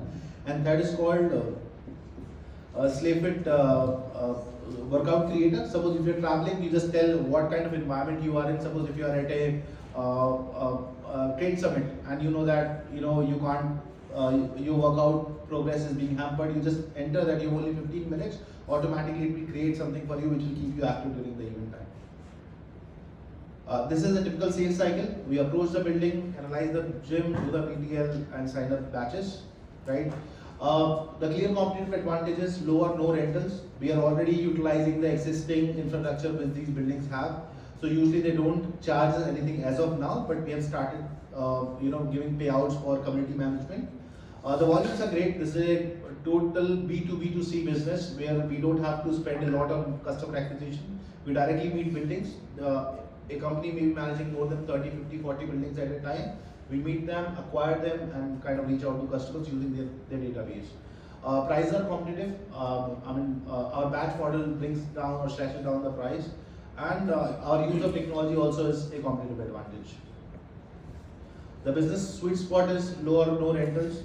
The B2B acquisition model, use of technology makes it hyper personalized, and high stickiness. So we have seen people who are using the solution for last 8 months since we piloted, and they've been paying 1800 dirhams month on month for last 8 months. We are seeing a growth rate of 40% month on month. Last month our salaries were equal to our expense. I mean, salaries were equal to our collections. Last month the growth was almost 54% from previous month's revenue. Currently we are looking to raise 600,000 for 10% equity. I would want to come full time working for this if I get this money. We'll be creating a signature program. Right now things are a little cluttered. We have got 3 coaches. They have their own approach. We want to hire a better coach, a boss coach who can basically create a signature workout program. We would want to make 12 buildings live with this money. We would want to do a marketplace integration. Right. Currently, we are also working on a plan where we are going to integrate meal plans, supplements, and alternate medicine sessions. So where do we see ourselves with this money coming in? We'll be able to activate 12 buildings in 6 months' time. This will ensure MRR of 360K in 6 months. We have recently signed 2 big agreements with 2 real estate companies, and we'll be able to get our commit of next 30 buildings. Currently, we are at 25K MRR, 20 customers in 3 buildings. This is how our product roadmap looks like. We want to get into the curated supplements market, do a meal plan integration, get into alternate wellness, and be the integrated wellness provider, and want to prepare ourselves for being a super app for wellness. This is our team. So I've spent almost 11 years post MBA, last 7 years in UAE selling technology. I'm a second-time founder. My first startup was into retail technology. I work with companies like PepsiCo, Cadbury's India, Practo, Connector, and right now working with Builder.ai. Nitin is our advisor. He has spent almost 12 plus years building sales teams of companies like PepsiCo. Last he was working as a sales director at Kobon, which is a deal site, very well known website in UAE, right? And Garvit is here, who is our operations head. He's managing operations and coaching the day-to-day operations. What happens when you write a check? Simple. An email goes to the boss saying that bye-bye, right? So thank you. Let's build a great fitness, wellness brand for UAE, which is unique. Thank you so much. What is the challenge for Amazing idea. I love it, man. Really. First of all, show of hands. How many of you use your gym in your building? Okay, fair enough. How many of you are incentivized to actually go to the gym building? Incentivized? What? Yeah. Could find a point there. It's amazing. Questions? Yes. Sure. So basically, my question is following, right? Okay, you equip the gym, right? And it's actually should be free for those who are not subscribed, right, to your thing. 100%. Yeah, 100%. for everyone, right? For residents, definitely it's going to be free. It's free. It's there. There's a gym, right? My question is different. Sure. I always I changed several buildings, and in these buildings where I lived or the flat where I bought, I see the same number at this certain time, the same number of users, and usually those equipments are busy, you know. And my question is how you manage that. First of all, you have the highest, let's say, bottleneck during the most evening hours or very early Perfect. morning hours. Thank you for that question. So this question And comes from. another thing, you have a personal trainer, right? With each of the person, right? So there is a trainer which is managing 3 to 4 people at the same time. Okay, 3 to 4 people. They have their own customized workouts logged in the application. He just guides them, mentors them, monitors them, what they are doing. He makes sure that they are completing the workout. Obviously, there's a lot of assistance involved. Okay, how do you manage this competition for the equipment? And I see where you're bringing this from India. I know this is the model, the same model is actually in some, let's say, buildings, residential buildings in India. It's happening. We thought about actually bringing it here. Okay. But we learned that Emaar is opening something. Actually, Emaar is working on something similar. Ma'am, Emaar has launched something already. It's called their One app, and Yes. they are selling their fitness services, Yes. day-to-day home requirement services, your beauty services, and everything. They've already launched a super app. So your first question was, how are we managing traffic at peak hours? Yeah. Right? So we only take up those buildings which can accommodate at least 25 to 30 people at a time. right? Because what we say is minimum 3 to 4 people are going to be in the batch. There's going to be one coach. So minimum of 5 people from Slayroom teams are going to be there on the floor. That means what the logic what we tell the builder or the OEM is that we will not be occupying more than 20% of the gym's space at any given point of time, right? So this is how we manage it.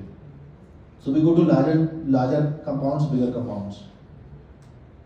How about competition for the equipment? Because equipment, like, where you have double or triple sets of. Perfect. So you have, say, you have 12 workouts configured on the application, right? Don't do A, do C maybe probably, right? When the equipment is available, come back and do A. So sequence hardly matters, right? You can always come back and do something when the equipment is available. So you have, say, around 12 workouts, 12 exercises configured in one slot, in 1 hour's time. I have a question. Yes, please. How did you start this company? Like, who gave you the idea, or did you get it from your own mind? So to be honest, this is my own personal experience. In 20, I still weigh more than I should, right? So in 2022, my in-laws visited and they were like, you know, things don't look good. I mean, your weight is not in check. So I said, okay, let me figure out, because working out in a gym and managing a job together probably was not possible for somebody who is in a typical sales job. There are a lot of sales calls happening across the day. So I said, let me call for a trainer. So I go to this application called Dubizzle. I find a coach, the coach comes home. And within maybe 4 or 5 months, I'm able to lose around 12 kgs. So I figure out the only thing which is going to work is that people should be able to work out at their residential apartment or residential apartment gyms, right? And they should be programmed, they should be structured to it, right? Going out is not possible for everyone, and people think that they have given up on fitness. So I've restarted. I've also again lost 12 kgs. I was around 118, 119 kgs in the month of April, but I've again lost 12 kgs with the same coach and with the same plan. Thank you guys. Thank you very much. I think we'll go one more session. Any more questions or we're good to go? I think it's good. Thank you. Good to go. Thank you.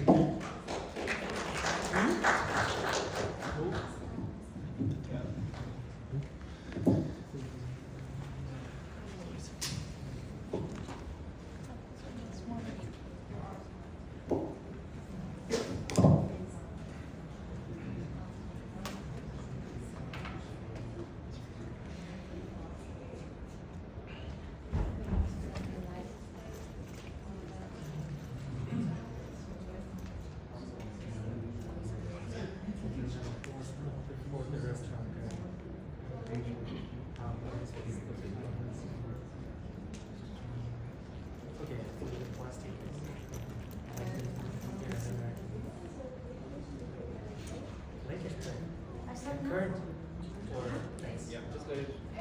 Exit.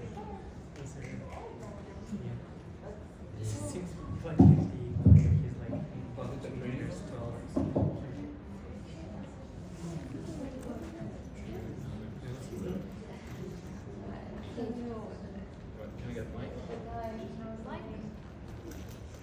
Can I get the mic? You need the mic.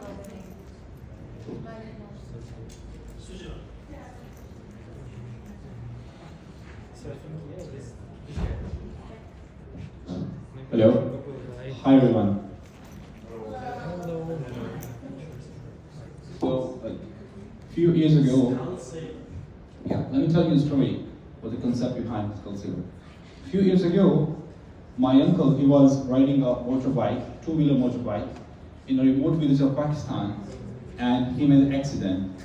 So his jaw got fractured, and he couldn't eat for like a couple of weeks, and he had like severe pains, which made us like realize the seriousness. And he was not wearing helmet, so he was not wearing helmet, so which made us like realize this is the like how big is this problem. And then we started going like we explored about the problem. Then we started like doing some research and found it's a massive problem across the world. So what we have built the system, like my background is in technology, so we try to solve this problem using tech.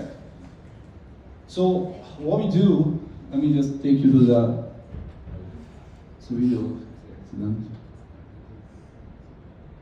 All right, so let's solve a problem. over 1.35 million people die each year in road crashes. And motorcyclists are among us the most vulnerable, the road users. And most of the motorcyclists, they neglect to wear helmets. They don't wear helmets. They're being careless, which take them to the very serious the consequences. And these are the statistics. According to the National Highway Transport and Safety Authority, if all the motorcyclists had worn helmets in 2017, additional 1.5 billion in economic cost and 8.9 billion in comprehensive costs could have been saved. And according to the World Health Organization, more than 90% of the road traffic deaths occur in low and the middle income countries like South Asia, Africa, Middle East, these kind of countries. So what's the solution we built? It's a massive problem. So prevents the motorcyclists from starting unless the rider is wearing the helmet. So what we did, so we innovated the technology. No one can start a motorbike without wearing a helmet. How? Okay, that's an explanation. We have a problem. And so we have two solutions. First, prevents the motorcycle from starting unless the rider is wearing the helmet. Second, alert the user if the helmet is removed during the ride, and automatically switch off the bike after 5 minutes, providing time to safely manage and stop. Okay, so how we do it? There's a mini camera installed on the motorcycle meter. Camera detects if the rider is wearing a helmet or not. Okay, we use machine learning, CV, the computer vision, and system communicates with the bike's ignition to allow or to prevent starting. It's a user-friendly design. It's so before we started working on this project, our first model was we installed one chip in the helmet. But we realized there was a lot of concerns from the healthcare departments, how these chips are affecting your brain or something like that. Then we pivoted that thing, and now any user can wear any helmet. From any company, any brand, we just install a little camera on the meter of the helmet, and that system still works. Yeah, so the benefits are ensures 100% helmet compliance, reduce the risk of heavy injuries, and economical wise, there is the big market is the insurance. Insurance can the low insurance for the premium users. There is a significant reduction in the healthcare costs as well. Yeah, so at which stage we are now? We have completed our prototype and we have tested on a real motorbike. It's working fine. And the team, we are two co-founders and we are just on the tech side. We are just, so we both, I am a CTO and my another co-founder, he takes care of the machine learning and IoT part in the project. Okay, now here's the thing, business model. We built it to address a social problem. The idea was never about making money. So now, but once we approached a lot of investors or the government entities, we learned that very hard way. Everyone says we'll help, but no one wants to help without when there's no proper business model. So that's why we are looking for a co-founder who can help us to strategize how we can commercialize this product and how we can do marketing strategy, business model development, because we know it's a massive market. Yeah, that's it.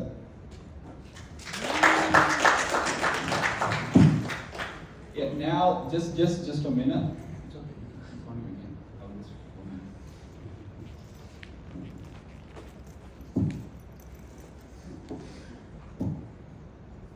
Alright, yeah, this is what I was actually asking. Yeah, I'm going to show you the video of our previous version when there was a device attached in the helmet. This is a working video I'm going to show you.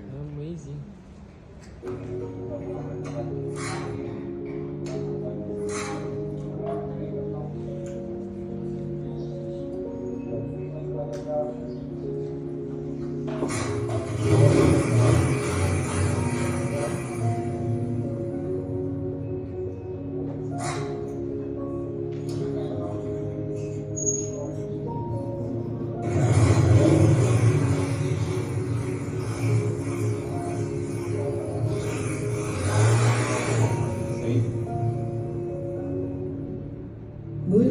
said this idea came to his mind when his uncle's jaw got fractured.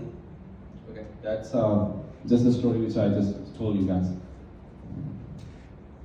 Any video for the plan solution? I'm sorry? Any video for the plan solution with the cameras? No, we have we installed it, but I don't have the video. But we have tested it and with the proper thing. It's working fine. Our accuracy rate is confidence in the ML is like 99%. Thank you. Any questions, guys? Anyone has anything to say? Please join me. Small question. Yeah, it's fine. A lot of questions. The question is, okay, this is good for humanity in general, but why do you believe that either the company or the driver will want to adopt such a solution? First, this has many impracticalities involved, like you want to fix the bike, you need to first disable the sensor without needing to put a helmet, etc. But besides that, many people, especially in underdeveloped countries, they don't wear helmets. I'm not saying that they are doing right, but maybe the humanity is not ready for such solution globally, at least. And even in the developed countries, it's hard to convince a company that manufactures the bikes to add another obstacle, which is good for safety, but on the same time, I will think, okay, if I care about my health, I will put the helmet all the time, as I'm doing in the car when I'm fastening the seatbelt. So, if for some reason I don't want to use the bike for more than 10 meters, or I just want to move it or something like that, I don't want to have any extra difficulties in that. So in general, I feel that like it's good. I believe that we can do it, that we already done it, like technology-wise, etc. But as a business model, it feels like very hard to make money out of this. I agree with you. Okay, the first concern, a lot of people, they got injured, or some of them, they got spot deaths by just thinking we just have to go from here to there. Because you don't know when something can happen, because that's an accident. That's not a planned activity. So you have to be worried all the time. Second question, we, when we built this thing, that was our university project, we got a lot of media coverages and we were very viral on the internet, okay? There was a lot of parents who were interested to buy this product because they care about their kids' safety, okay? A lot of parents, I'm saying. Any parents who is getting bike to their kids, they are willing to get the system. So this is the thing point. So second point is saying, there are what we want, what we were thinking to make it like the legislation, and it's just a matter of time. Because now in every car, every basic car have the cruise, every basic car have a rear sensor, doesn't matter which company it is. This is just a matter of time, it's coming there. So every bike will have this feature. So that's why what we were thinking, we come from the technology background. We don't have the corporate business experience, but what we've been thinking, if we can get a patent on it, okay, and then we can sell license to bike companies. That was our approach we were thinking. Because it's just a matter of time. You will see, mark my words. Every bike will have this feature there. Thank you. Oh, thank you. Just last two questions. You. Good question. Is it a question? More of a statement, maybe, for the first part.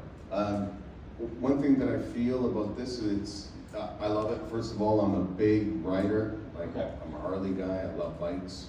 And the one thing that I'm thinking about, one, it will almost make you feel like back at home in North America. If you drink and drive, they make you blow before you can start your car. This That's is right. almost like the same thing in a way. Yeah, so someone might not really like that. The second thing that I thought of is that, what if, there's an emergency? Someone, and I gotta leave, go somewhere, I don't even have the helmet, but I have the bike, and I have to take off. How, and I can't go That's anywhere. more dangerous. That's more dangerous. You are in a hurry. Oh, I know. And that's I'm irrelevant. a right? biker. Let's say you cracked your head. Okay. Right? It's a good point. That's why you get fined. Yeah, by but in his police case, he's going to leave. if you are not Yeah. putting the seatbelt, even if you are just leaving your phone. That's fine. Yeah, but In his still. case, No, he's it's no. fine. Yeah, but still, if you've got an emergency or something and you can't take That's off. most of the time happens. That most of the time happens. So that's what we want to make sure you have your helmet. And- That's for your look, safety. Over here in this country, Yeah. it's illegal to ride without a helmet. You have to ride with a helmet, right? Now, in most parts of North America, well, Canada, we have to wear helmets. If you go to California, you don't have to wear a helmet. And things like that. Or Florida, you could go bareback. Anyways, yeah, those were just some points that I No, thought. that was a I would share. good point. Should I? Last one. Just a quick one. So I've worked in healthcare and we work closely with insurance. So I think the pitch probably is great for insurance guys, but primarily Okay, that's good to know. because that's primarily where someone pays you. Because I wouldn't pay to penalize myself for if I'm a bike rider. But on the other hand, my insurance would. Secondly, to the points that have been made, they're all valid because that's human behavior, and we wouldn't want to get penalized for a number of things. But on the other hand, if you look at the number of cyclists in UK now wearing a camera on their helmets, I think it has increased exponentially in the last 5 years. So what you're talking about will become a reality at some point of time. But what it requires is either a policy whip that says that you need to have Yeah, this, that's very sad, yeah. or your insurance needs to incentivize you to be wearing some of these. Black box insurance is now a very, very common thing in UK for that matter. So something like this has to happen at a policy level or at an insurance level to incentivize it. So happy to bounce off ideas on how. Perfect. I think that's a really valuable feedback, and thank you for that. Thank you very much. All right, change it up. Yeah. We'll go one more, and then we can go. Who's the two? Oh, you guys as well. Okay, so two more.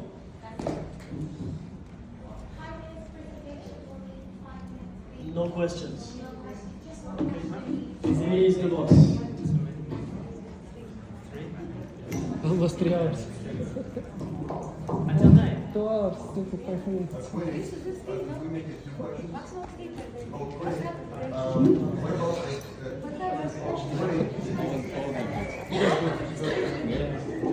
Text me. Apart from the idea. Text me. I will help you with this. No, with idea, with your idea. We have this kind of to integrate, for example, Google services. Just talking.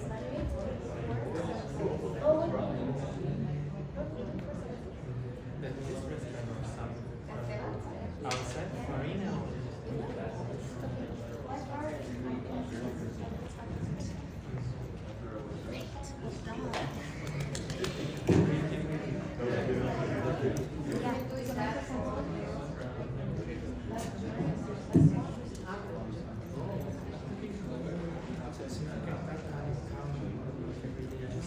Buenas noches. Hi, Mi nombre es Oscar Vega. my name is Oscar Vega, I'm from Colombia. Junto con mi esposa. Together with my wife, Hoy quiero presentarles Influence. today I want presentation earphones. Hoy en día las personas quieren tener muchas aplicaciones. Ok, perfecto. Thank you. Hoy en día queremos tener todo a la mano, Today, all people have a many application in their cell phone. pero nos molesta mucho si en nuestro celular. But you know it's good you have a many icons in your cell phone. Por eso nosotros decidimos unir 3 servicios que ya todos usamos en un solo servicio. For this, I take the decision that together 3 different services in one application. Servicios que hemos gastado dinero It's a service when you spend the money, pero que nunca nos han pagado dinero por ello. but you never receive a profit for this. Uno de los problemas que más tenemos One problem we have es tener muchos iconos en nuestro is celular we have a many icons in my y cell poco phone espacio en nuestro celular. and don't have a big space. Entonces hemos unido el servicio de hospedaje, And I have together the de service transporte, to the hosting de delivery, service, the transportation descuentos, service, discount en un service solo servicio. in the one application. ¿Ok? Bueno, nuestro valor diferencial My value of differential a otras aplicaciones que ya existen en el mercado to another application that has es que in aquí the tú market decides cuánto pagar. is here you take the decision in how much money you're willing to pay. En todo el mundo, In the whole world, todos queremos un descuento. every people want to receive a discount. Tú compras una casa, For example, you go to buy a one tú house, negocias. but in this moment you have a business. Tú compras un auto, For example, you buy a one car, tú negocias el so precio. you have a negotiation with the Pero nadie ha price. negociado el precio de un hospedaje, But never the people negotiation the price for the hosting del service, transporte for the transportation o de ordenar service, comida. or for the food. Por eso nuestro eslogan For this, my slogan es que en Inflex tú decides cuánto pagar, is in your place you take the decision in how much money you willing to pay cuánto ahorrar. and how much money you willing to save. Siguiente. Nuestra competencia actualmente With competition for right now son aplicaciones como Uber, como Rappi, como Airbnb, is the application the same that Uber, Rappi, Airbnb. Rappi is the same that Karen, but Rappi were in Latin America. pero ninguna de estas aplicaciones But never for this application ha dado dinero a sus usuarios you receive the profit for this. ni ha permitido que sus usuarios se vuelvan socios de la compañía. And you know how to practice with the partner with this application. El año pasado, The last year, Uber y Airbnb Uber and Airbnb, facturaron más de 43 mil millones de dólares. the total bill $43 billion. ¿Cuánto ganaste tú? But how much money you receive for this? ¿Alguno de ustedes ha recomendado Uber Maybe your recommendation Uber ¿Cierto and que other sí? friends, yes, y han ganado dinero por ello? but you don't receive the profit for this. Pues nosotros sí van a ganar dinero por ello. With the Airflex you can receive the profit. Cada vez que tú recomiendes un conductor, Only you need the recommendation drivings, un restaurante, restaurants, un hotel, and hosting, so de las comisiones pagadas por ellos, for the commission these people pay to the application, tú vas a ganar una comisión you receive the commission for this. de un 10, Every time. de un 10 hasta un 50%. Minimal you receive a 10%, maximum you receive a 50%. Pero esto puede funcionar, For this work, desde luego que funciona. yes, this work. Compañías como Amway, Because right now have companies they say that Amway, Herbalife, Herbalife, ACN ACM han demostrado que este negocio funciona. have the demonstration this work is good. Is good. Hace 60 años, The 60 years ago these companies start. conocido como network marketing. And the name of this business is the network marketing. Pero no existe network marketing But right now no have a de network estos marketing servicios. without this service. Por eso nosotros unimos estos dos conceptos. For this, I together these concepts. Llevo 20 años en la industria del network I marketing. have 20 years in the industry of the network He marketing. ganado millones de dólares en la industria del network I receive marketing. $1 million the profit in this industry. Pero lamentablemente la industria del network marketing, But right now the industry of the network los marketing, últimos 5 años, my last 5 years ago, ha sido afectado con las estafas. I was working in these scams. Omega Pro y otras Because have many compañías companies, the multi-level or network que han marketing. terminado estafando a las And personas. these companies say, no, you invest money that here and you receive that profit, but this profit is magic profit, but this no is true because you don't work in this company. Pero sabemos que la industria del network marketing But I understand the industry of the El network año pasado, marketing. The last year, facturó más the total, the bill que la NFL y la NBA juntos. have a most billion with the NEB NBA, and NBA ¿sí? Juntos. together. Si unimos las aplicaciones But if I take the al application network marketing, with the network marketing tenemos un negocio together, perfecto we have the perfect donde business. impactamos la vida de personas, With the have a very big impact for the life of the people, generamos trabajo, and I can make a work for the generamos people, oportunidad de igualdad. and I make a one opportunity for the same to Uber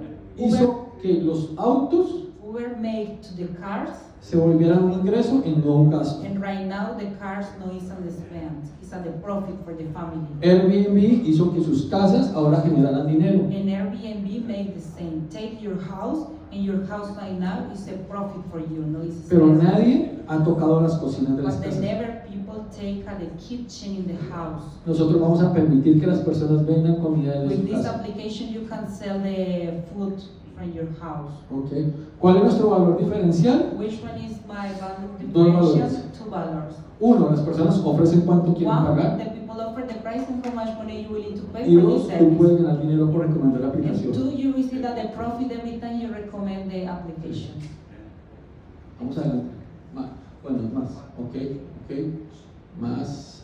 Y aquí. Este es un ejemplo de nuestra aplicación. This is, for example, my application. Tú entras, You entry, pones en qué hotel te quieres hospedar o en qué zona te quieres and hospedar. you take the location for the hosting service. Si quieres hotel o si quieres una renta temporal. If you want a hotel or if you want a Airbnb, ¿Cuándo entras? ¿Cuándo sales?